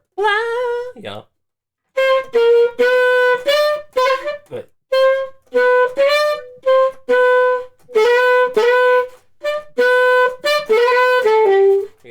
so that's like a little bit of a jazz lick, and it's interesting that they're really just nailing into it. They're like, yeah, this is Chun-Li in her prime. She's feeling like a cool badass in Interpol, etc., etc.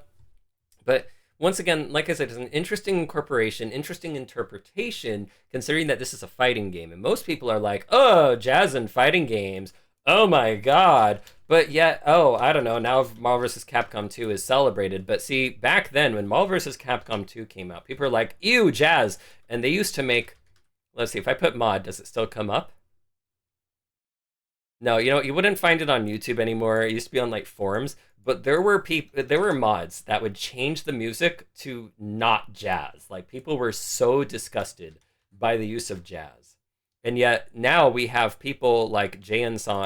I really highly recommend checking out J Ensemble. He has some great covers of Marvel vs. Capcom 2. Clock Tower, great song. Factory Stage, even the Swamp theme by the Consoles.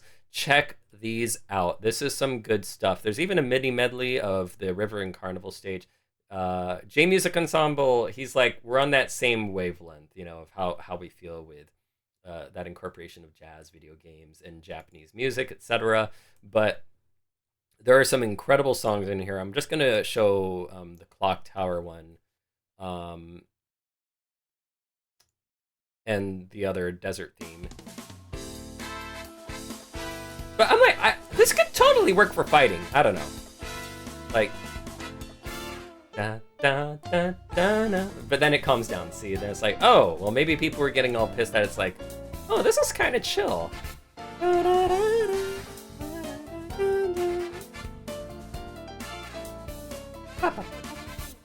Guitar comes in.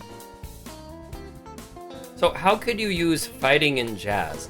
Especially when you compare that to the likes of Cowboy Bebop, where if you saw the Toonami advertisements back in the day, it was like fighting jazz. I was like, fighting in jazz? What? What's jazz? I didn't know as a kid. Then I heard Cowboy Bebop. Watch any fight scene. Well, watch the Elektra fight scene in Cowboy Bebop, or watch the first, or just type in Cowboy Bebop first fight scene. Watch that, and you'll see how jazz and fighting work very well together. But the desert theme is one such another theme where it's like I could see how this one would even work even better. Let's take a listen. But why use jazz and fighting beyond character themes? Because there's no character themes here. This is all stage themes.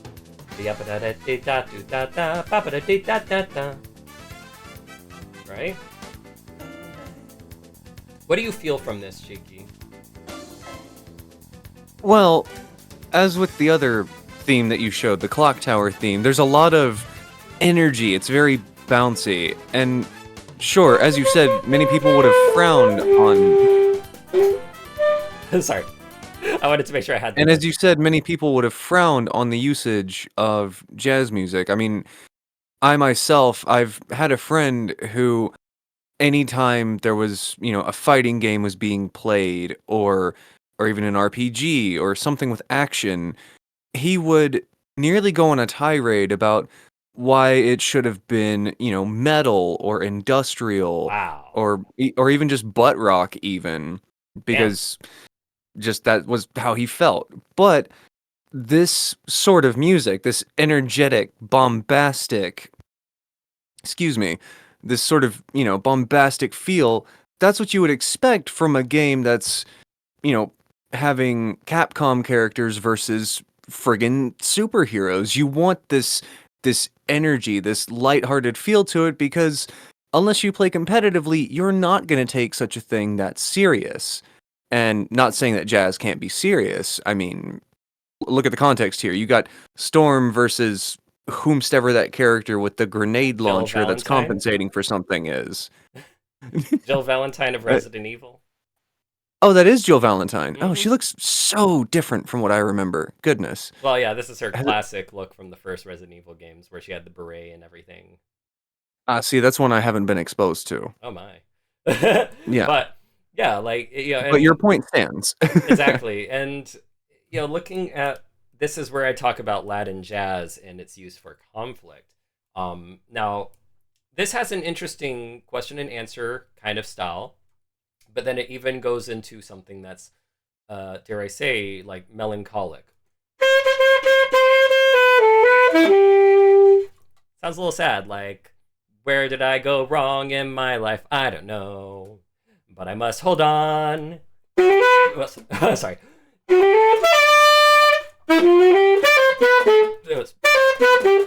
What?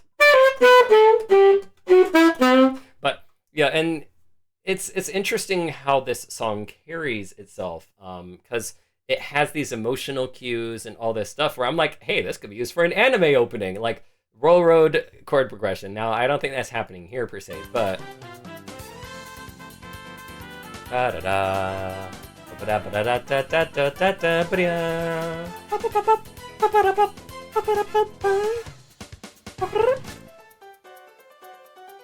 but it's really like it gets you into this interesting vibe that's very upbeat, and it's like fighting games don't always have to have, well, not that they've ever had a negative sound. Usually they tend to be more progressive. Think Ryu's theme. Ryu's theme is like straight up progressive Japanese rock in its own weird way. Ba-da-da, na na na na na na na na na na na na na na na na na na na. I have to do my best, find the truth in the heart of battle. So, but here we have this upbeat tune, that's conveying like, and that's the thing. Marvel vs. Capcom 2 is this huge 52 character, is it 52 or 56 characters? Regardless, 50 plus character roster of all these heroes from and villains from Capcom and Marvel coming together, and it's a party. It's a very fun party And jazz music, remember what I talked about, has this optimistic, welcoming mood, and now we're welcoming all these characters to fight against each other. So in contest, it actually works very well, even in a fighting sense, because of that upbeat feel. If you listen to any Cowboy Bebop, battle music and all that stuff, you'll actually hear it. Relento's theme is another jazz theme within Street Fighter Alpha, going off of the Bay Area theme.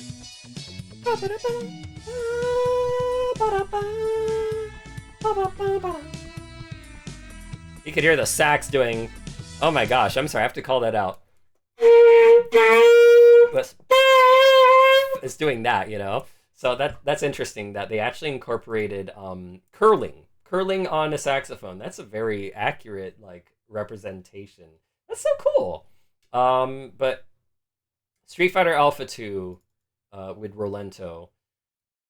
Actually, you know what? Let me pull out the sheet music for that. Give me just one little second here. So Rolento's theme is particularly or Bay Area from Final Fight is particularly interesting because when you first hear it, it's more presented as a rock theme.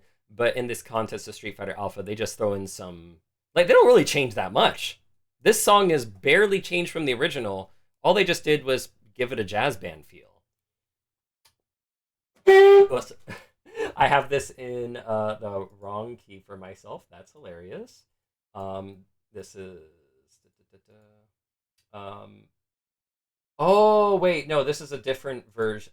Right, this is the gold version. I forgot about that. Ooh, that's loud. So, I can play this back, but it would be too loud, and it's hard to kind of mess with MIDI. But, chromaticism, right?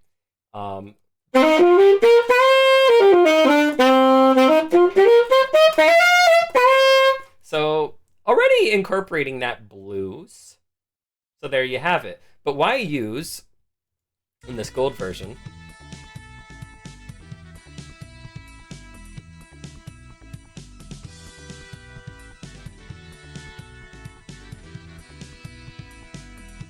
so why use this? Why this song? Why this character? Now, this is a funny one. So, I don't actually know why for this character.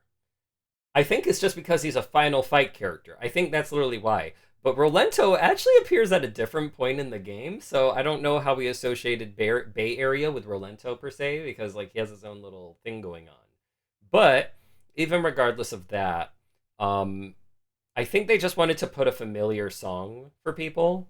And because like with Guy, they use Stage 1, and then they use Bay Area, which is like another big recognizable song from Final Fight. And it was reused again in Namco Cross Capcom for Hagar and Guy. So all of a sudden, Bay Area has even more importance than even the main theme, which is interesting. It would, so. But it's just it's. I think they chose this because they were going on a more jazzy route with Street Fighter Alpha. So they're like, well, we need something, kind of to fit that youthful edge that everyone had back then. And I think they just went with this song for the hell of it, but it has a funky feel and everything. And maybe it's because it matches his gameplay. He's rolling around, he's hopping around, and like with Mario, jazz, and all that stuff, acrobatics. This character is very acrobatic, so that might be why. But this one's a hard one for me to explain otherwise. Finally, we're going to be finishing off with King of Fighters and Fatal Fury. Now, I'm not going to show all these. This is more of a recommendation to check these out. But let's talk about quickly Terry Bogard. Did I say Arashi? Ew, how did I do that? Arashi. So, Terry Bogard is often associated with New York jazz. Now we're getting back to Shiki with that New York jazz stuff. You rang. Mm-hmm. So, what was it you wanted to bring up about New York jazz?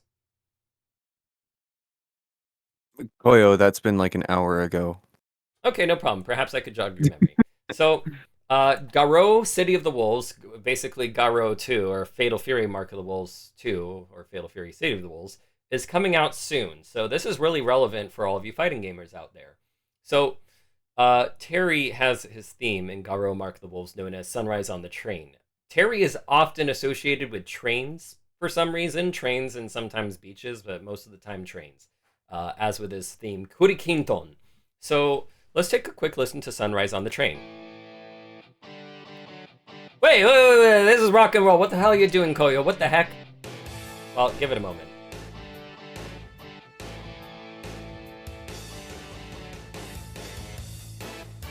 Okay, there's horns, but I mean, bro, this still sounds like rock. Give it a moment.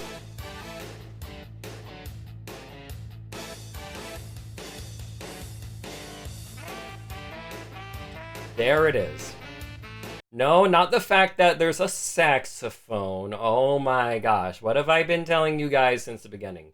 Just because there's a saxophone don't mean it's jazz. But if you hear what that saxophone's doing,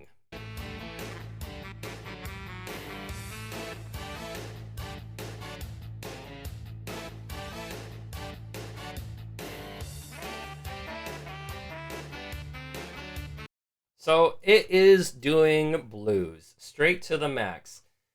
Um, I kind of tried to transpose this as best as I could. It's not exactly perfect, but whoops. No. No.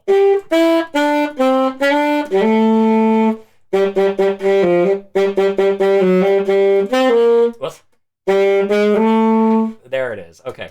So, was it in this transposition? I was putting all the grace notes in, so forgive me for confusing myself with all those. But this is a blues. This is a straight up blues, and Terry is very associated with that, often incorporating blues and jazz elements into rock, or just having straight up jazz and funk stuff. He loves funk, and if we're now, so since we're talking about fighting games, right?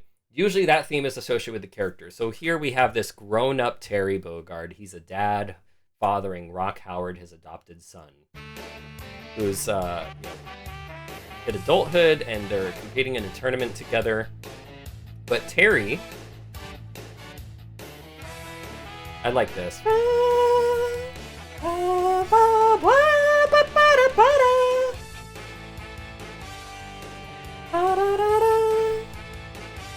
So going back to Sonic with Metal Harbor, this is kind of incorporating similar elements with that big band kind of style, which also Terry is associated with. If I remember correctly, I think Terry Bogard and Sonic, especially during Sonic X, shared the same voice actor, and they all, so the voice actor has a thing where incorporating English into his lines is just a common thing he's known for. So but this character Terry is bright and optimistic, similar to Sonic. Always, seemingly very easygoing, despite having a very dark past. Considering the fact that he's after a revenge mission. Well, prior to this game, on a revenge mission to take down Geese Howard after his father was murdered by him when he was a kid. So he trained in martial arts, all this stuff, but yet he still keeps a bright and optimistic person about him. While sometimes like having these interesting words of wisdom that he throws here and there. But also he's known for trains, and the stage takes place on a train. So when we have that big band sound, you kind of get this like, actually here, let me just show you Kurikinton. So not gonna use the Smash Bros version, otherwise Nintendo might probably murder me. I don't know for sure. They might not, because I mean, how do people play Smash Bros without getting copyright? I mean, I know it happens, but still. So Speaking of Smash, there's also that swing version of Dearly Beloved that we probably can't show, yeah, just probably not. to further hammer home the influence. Mm-hmm.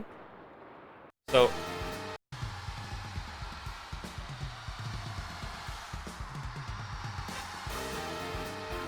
da da da. This is a swing jazz. Ba ba bum. Ba ba ba ba ba ba da ba ba ba da ba da ba ba ba bum. But the way it's carrying itself, if we go to the arcade version, that's arranged. Is this that's Genesis? Wait, what the heck? Let's just put Fatal Fury Terry theme. I think this is it. So do you see how they put the train sound and then the music comes in at the same time? Ba ba, right? It's kind of mimicking the sound of a train that's tooting. So wait, is that the proper word? Does a train toot, or does it like what sound does a train make? Dude, I don't know. Let me see. Maybe we could find some information on that. What sound does a train make? What does the train Well, sound? obviously it goes like chugging, but okay. What is a train horn sound like? What's a train horn? Okay, so I don't know, it horns. Let's just say the train horns. I'm not sure. So no, wait, it does go toot toot toot toot. Yeah, okay, it toots, right? So uh no, it chews. Choo choo. So it goes choo, right? It goes choo choo. And in that way, it's also like anytime you hear a train off in the distance, you hear this chord. It's like a chord, a chew chord, right? And the was it Terry's theme kind of incorporates that for Kurikinton. I think wait, doesn't Kurikinton have like a Kurikinton? Doesn't that mean translation? No, not candied chestnuts. That's Kurikinton, but I know there was another meaning for if it's like one word or something. Regardless, Terry, associated with happy feelings. I mean, listen to his Smash Bros version of Kurikinton and you'll see what I mean. Like bright, optimistic, jazzy, etc. But more famously, I think 11th Street probably has a big impact as well, because Sakurai talking about Wild Ambition being his favorite game. So I actually didn't hear 11th Street first. So the first time I actually ever heard it was 176th Street. And this is what I was talking about with that New York style. Sounds like what you hear when you're arriving in New York, Southtown in this case, King of Fighters. You're like, wow, such a big city. And then you take your first step off the train, and then you start strutting. Yeah. All right. And then I'm you in New get York. pulled into a dark alley and mugged. Oh wait. Hell no. No. You go up to the hot dog stand, dude. And you're like, get me one of those. And you go to the pizza guy. You go, get me one of those. Na na na na na na ba da da da ba da na na na na na na na. Oh my gosh, I gotta play this. I'm sorry. Oh my gosh, I need to play this song. Let me get out my sheet music because I suck.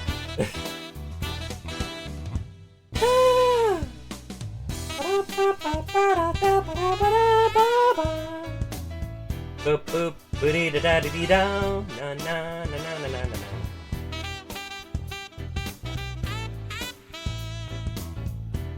I hope I have this in my key.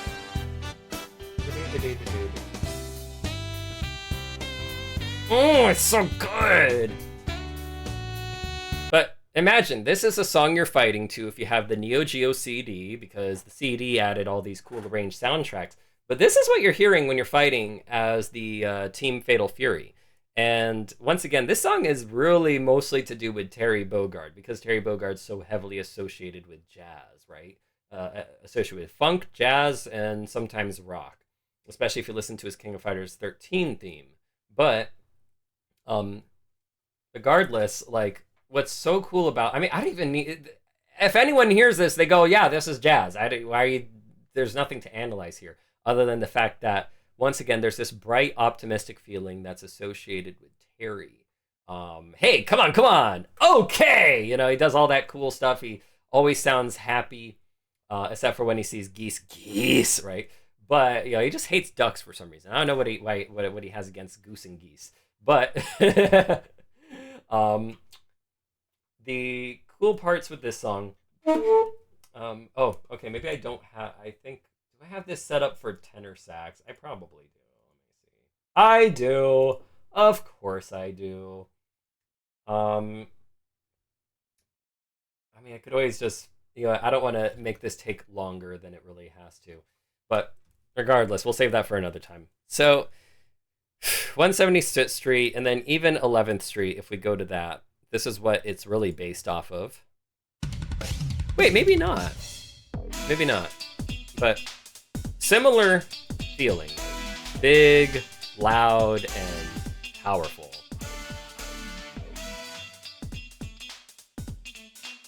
But a little bit different too. The guitar, it's a little bit more held back. Alto sax going crazy there.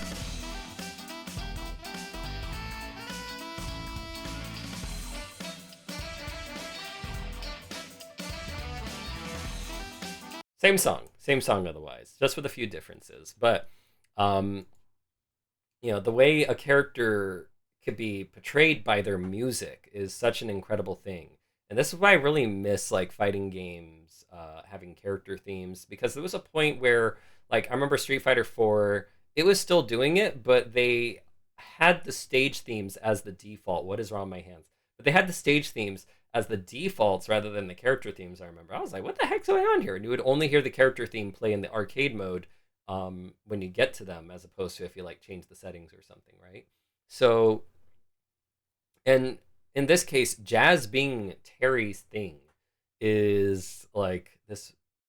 It's when you compare it to Ken. Ken is all about that rock and all that.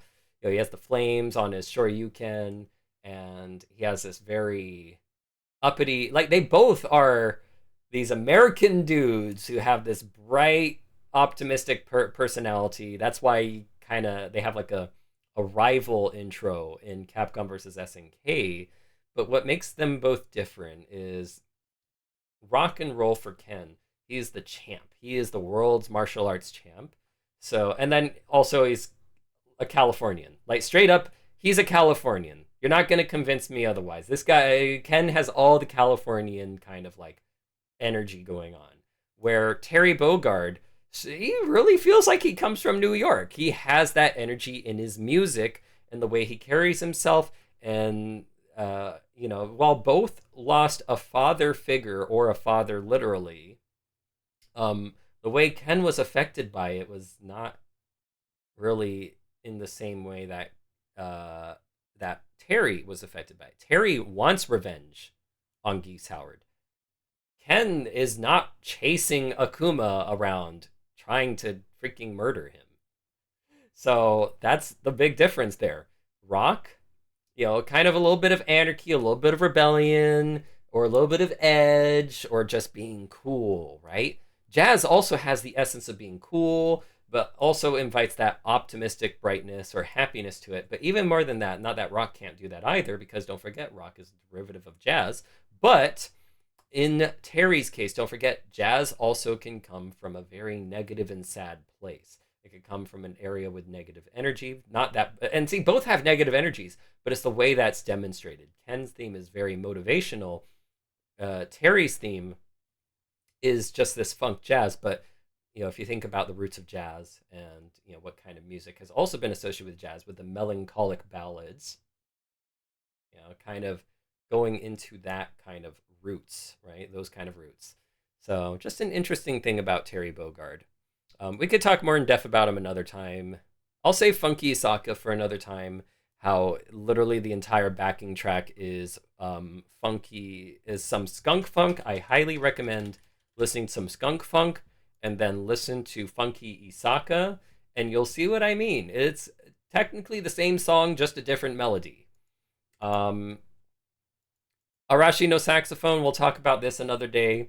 This is to do with the combination of rock and jazz being very, very fused almost perfectly together, which is amazing. This is the perfect combination of rock and jazz. And a lot to do with the character, how well it represents his character, and the idea of rebellion, the idea of what jazz has in self-expression, and Iori's dark past and everything. There's a lot going on here thematically with Iori. And then finally, we finish on Art of Fighting. Art of Fighting 3, specifically. Art of Fighting 3 has an entire jazz soundtrack, just like 10,000 Bullets, just like Critical Velocity. It's all like it's a nearly entirely jazz soundtrack. There are a few rock songs here and there. Don't forget, jazz is a derivative. Okay, but in this case, this is one of the themes that you hear in Art of Fighting, the CD version, by the way. Though you would still hear this in a jazzy form in the arcade. I just prefer the CD version.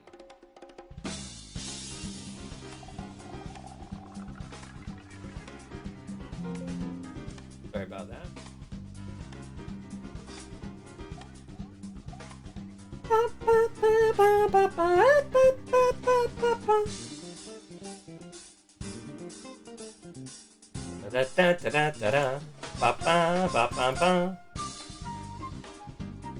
So, we were just talking about Marvel versus Capcom earlier, right? Right, Shiki? Yes, we were. And now, when you hear this, what do you feel? What's going on in there? What's going on in your ears when you hear this? What's going on with your body? Well, honestly, well, given the context of it being from a fighting game, it almost makes you want to, you know, bounce on the balls of your feet. You know, you're ready. Ooh. You're about to start a sparring match. You're getting hyped up. You're bouncing around a little. You got your arms up. You know, you're getting into your groove, trying to, read your opponent. But to me, just hearing that song, like if I were to close my eyes and hear that without knowing it's from a fighting game, it almost sounds more indicative of, say, a platformer. Interesting. So this is very fascinating. So this stage plays when you're at the cafe in the game, right? So I'm gonna show a Sure. picture of that. And it's funny that you say that it's like, oh, it feels like you're bouncing on the balls of your feet. Um, let's show that. So this is what this cafe looks like. It's an outside cafe, Benito Tarde. So clearly we have a Spanish cafe at that. It's actually known as the Sieste Cafe. So it's time to relax. The relaxation cafe, the rest cafe, time for a nap cafe, etc. And you have a little siesta, right? And See? having kind of like this jazz playing, or this Latin jazz playing in the background. So I was just moving the earphone off my headphone, but having this Latin jazz playing invites a very calm feeling. But it's funny you mentioned the bounciness of it, because yes, there is a lot of bounce in there, and with fighting, yeah, you have that going on too. So it's a very fascinating choice that they would instead base the theme around the stage, even though there actually are character themes in this game. Now, they do play off of the same exact song. So if you remember what I showed with Critical Velocity with Prio City, those were variations of the same melody. I actually have Right. another here. Oh, and it has a great solo section. Oh, and this too. I mean, and see, it does become upbeat, and it has that Japanese anime feel about it, the jazz style. Mmm. Oh, oh, so good. Oh, I wish I could do that. I'm not that good, but there's this theme called Mojo, and this is Robert's theme. I'll put Robert just yeah. See, theme of Robert. Dun, dun, dun, dun, dun, dun, dun. Got some Rouge the Bat vibes in it too. With that electric guitar in there? Well, more so the backing, Ah, the brass and whatnot. okay. Like right when it started, it made me feel, you know, that Rouge the Bat, kind of slinkiness. But then the guitar kicked in and it changed the entire mood. Yeah, I see, I see. So what's interesting about this one is it's the same exact song going, right? Um, and then it goes into some chromaticism, and it goes ba ba da ba da ba ba da da da, right? And here though, they're incorporating this fusion of rock and jazz for this character. So this character, Robert Garcia, because this game is actually about him, funny enough. Unlike the other two games were about, okay, that's not a Robert Garcia. I don't know who that person is. What the hell? Art of Fighting. Apparently, that was Robert Garcia. Here is Robert Garcia. So Robert Garcia and Art of Fighting 3, like, and you look at him, it's like, okay, interesting. He seems like a rich fellow. Well, guess what? He is. And the thing is, his music has been somewhat associated with jazz. And this is going to get really Yes. interesting. So, obviously, like I said, there was a little bit of rock jazz going on here. But it goes into a swing. See, that's where I got the Rouge vibe, was that. Ah. The way the brass is. Not so much the rock or guitar, but the brass that's accompanying it here and there. That makes sense. Uh-oh. My browser's getting stuck. You had so many tabs. Yeah, I mean, now I don't anymore, but still. Let's see if I can go backward. There we go. Wait, no, that's not the playlist, is it? No, it's not. So, really interesting thing, right? And if we look at Art of Fighting 2, House of Swing, they literally called it like a jazz thing. So, this is how it sounds. Very like, ooh, sexy. Oh yeah, that's another thing. Jazz and, vibes of sexy. But this is how it sounds. Kind of in that crime jazz feel, right? Oh, that wasn't a rhetorical question. Yes. Yes. And then they do a cool thing. Ooh. Ooh, what's this? Oh, is it a solo section? So, Then they go back in. Kind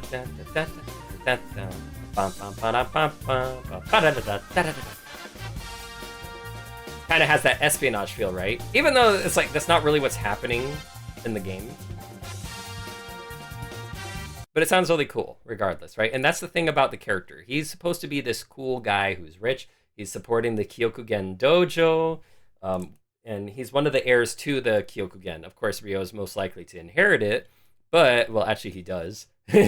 But, Robert Garcia is his longtime friend who helps keep the rent up for that place.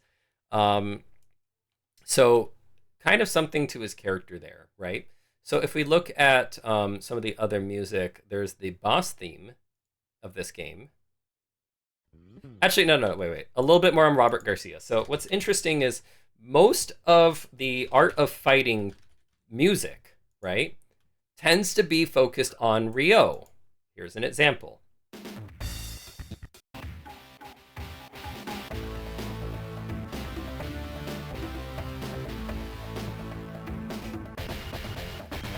That's how his music tends to sound. It's a combination of this like progressive, but like using Japanese instrumentation, like with the drums and all that. Technically, Ryu Hakutoto's theme is what Art of Fight is based off. Notice the heavy use of Japanese percussion.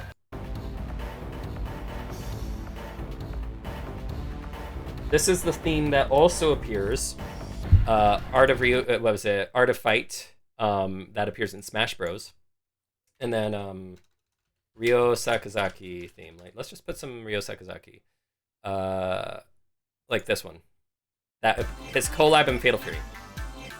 Very Japanese centric. I don't even have to go any more than that.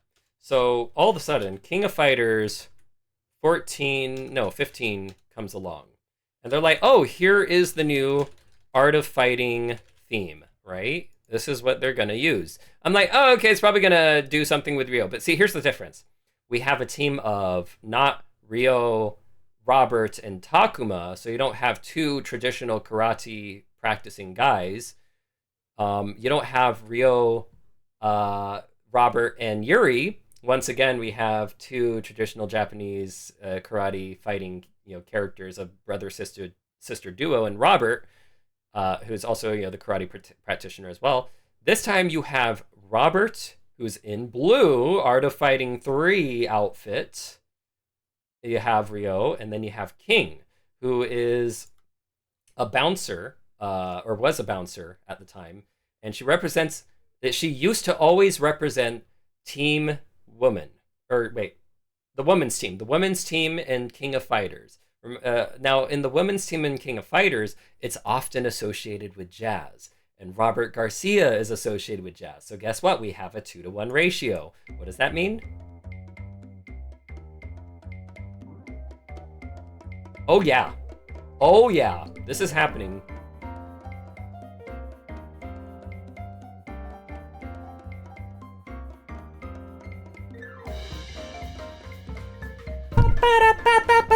That was chords. Those freaking chords, the melody, xylophone.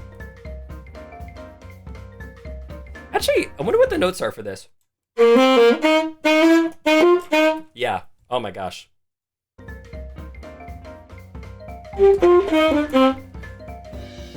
Something like that. But very jazzy. Like, whoa, what the heck? I bet a lot of... Let's see the comments. How did people react to this?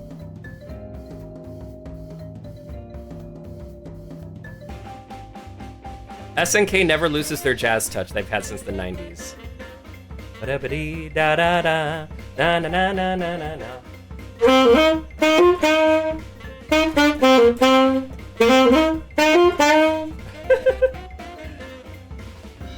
Like, embracing that blues and everything. So, but I don't see anyone really bringing up like, yo, this is different than Rio stuff. Like, I was actually expecting someone to be, because there's always got to be someone who's disappointed. You can't please everyone, but it's really nice to see people appreciating jazz. Oh my gosh. You see, this is how long we've come, how far we've come, where jazz was this very hated thing in fighting games. Interesting when, look, someone caught on though. We have a jazz expert here. King and Robert make up the majority of the team. The theme becomes jazzier. And see, it's because jazz is somewhat associated with these characters. Throughout the King of Fighters series, King, and she didn't have that prior per se though. Not entirely.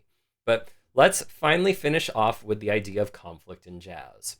So how can jazz be used in a boss situation, right? Well, you could also look no further, and I highly recommend checking this out. We'll look at it in another video. Legend of the Heroes. Trails in the Sky. Well, actually, just put Trails in the Sky battle theme. I'll just give you a quick little taste. Sophisticated fight. There's a lot of different versions of this. There's like an arranged version and all that, but...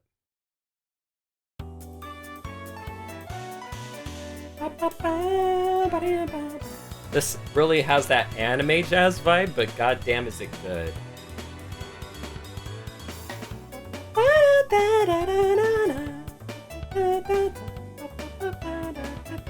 I have the sheet music for that too. But so like imagine if you had RPGs incorporating jazz. Well, it's happened before, right?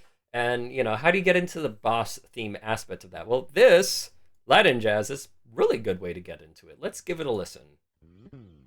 This is what happens when you fight the final boss. This is what he looks like. He looks like this. He's a guy that grows really big, and you gotta fight him. This is scary. I would not want to be in the way of that punch. It's like getting in the way of Rick from Splatterhouse. Yep. Like, even Robert, who's taller than Ryo, like, holy smokes, this guy's massive.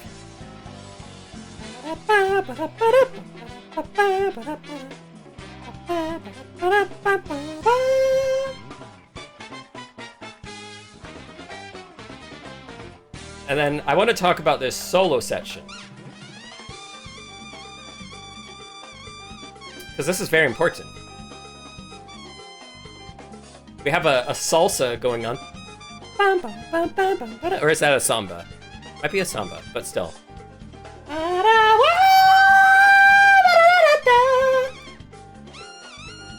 Like, this is a trumpet that is like, it is powerful, right? And who's powerful here? Weiler. But then we have our saxophone coming. Think about Robert fighting back against this force. He's not giving in. He is fighting for his life. I will not lose to you. I will protect this one character that he's like, kind of supposed to be escorting throughout the game. And This is his moment to kind of protect her, and he is fighting back like tooth and nail with this guy. Hmm.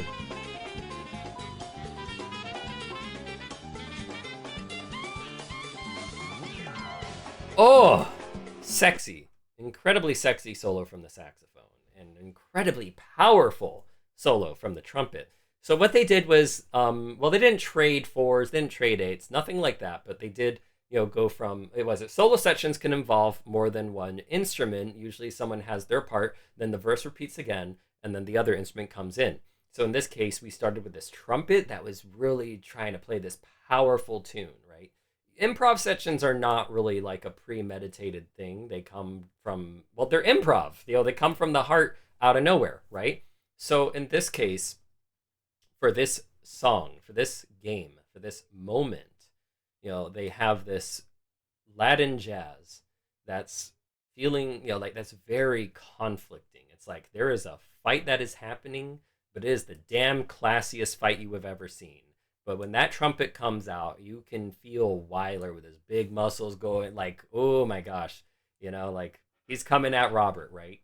And that's the powerful thing about music. Even improv sections, they can have a lot of meaning, especially when you're trying to get across this problem, right? Music or even art asks a question or presents a problem, and it makes you think about it. And music, I especially love it, when it's melodic because it makes you imagine the what is happening, right? Why is the music sounding like this? And in this case, yeah, this is very fighting game worthy if you ask me. It is such a strong hitting song, but especially for a final boss, like god damn, right? So in that essence, um the trumpet, me feeling like the trumpet represents Weiler and then the sax represents whoever's fighting against Weiler is that conflict that comes in play in this moment where being that the improv comes from the soul, this is like a conversation in that they do not agree. They're presenting themselves through their fists to get their point across because there's no way else to settle this problem that they now have. And that when a person improvs, it's like your moment to say what you want to say. For me, I think the saxophone is the closest sounding thing to the voice in a weird way, the way it can express itself. So that's like you screaming or even maybe gently talking depending on how you improv. And here it's like this is him screaming back like you are wrong and I'm gonna prove you wrong. um but that's just a look at like just how jazz really can influence a scene. It can influence a character, how you interpret a scene or character, and all the elements at play here with all of its different subgenres, how that can be used. We're only touching the surface, guys. And I just gave you a big ass taster in 2 hours of all of this. So, Shiki, how are you feeling now? Do you feel like what do you feel after this? Educated. Educated. I'm sure you're a little bit exhausted too, huh? Um, yes, this was certainly a lot. I learned a lot. Uh, I suppose my only closing thought here be, the takeaway that, as you said, jazz is derivative of, or well, a lot of things were derived from jazz, rather. I Yeah. mean, jazz using the keyboard and one of my personal preferred genres of music, industrial or electro-industrial. There's keyboard there, it's just being used in a different way. But we wouldn't have the diversity that we have with the keyboard now if it hadn't gotten started way back then. Yeah. And very very thoughtful words how to think about it and everything. And And there are I some games we haven't even mhm. touched on that Nope. aren't fighting games. Exactly. We looked at platformers, we looked at was it racing, all that, and we haven't Yeah, even to touched bring on up a more RPGs. right, or even to bring up a extremely obscure game that has a jazz piece in its soundtrack, pardon me, The Incredible Machine Contraptions, Oh, a puzzle game. It's got a jazz oh, track. it has no, it has more than one if I remember correctly. There's some funky stuff in I there. couldn't tell you. I just remember the one that's specifically titled Jazz Groove. Hey, yeah, yeah, yeah. That's a good one. That's a good one. Yes, very, very much agreed. Um, so as you see, like jazz and the way it kind of works on the brain, what it does, like with this song that I'm finishing off with, Outrun Last Wave. It's like a conclusion to our topic. Very final credits feeling. Very. So ballads. Jazz ballads are perfect for sad or happy finishes, or melancholic, but they usually are great for concluding something. And in this case, we are concluding our video. In Outrun, you have got to the end of your journey, and you have this very nice jazz piece, just to relax to. Well, it's more so your video. I was just kind of here. Well, I mean, even then, you did help with presenting some very interesting questions for me to answer. And help me keep on track, especially. Well, not only that, but I know so very little about jazz. I mean, despite having played in school band and had some run-in with the jazz band class specifically here and there, but jazz isn't a genre that I normally partake in. Those of you who are familiar with me will know that I'm more of a rock, metal, industrial, thumping bass, electronic beats, dubstep even. But, I mean, there's no denying the impact that jazz had on music as a whole.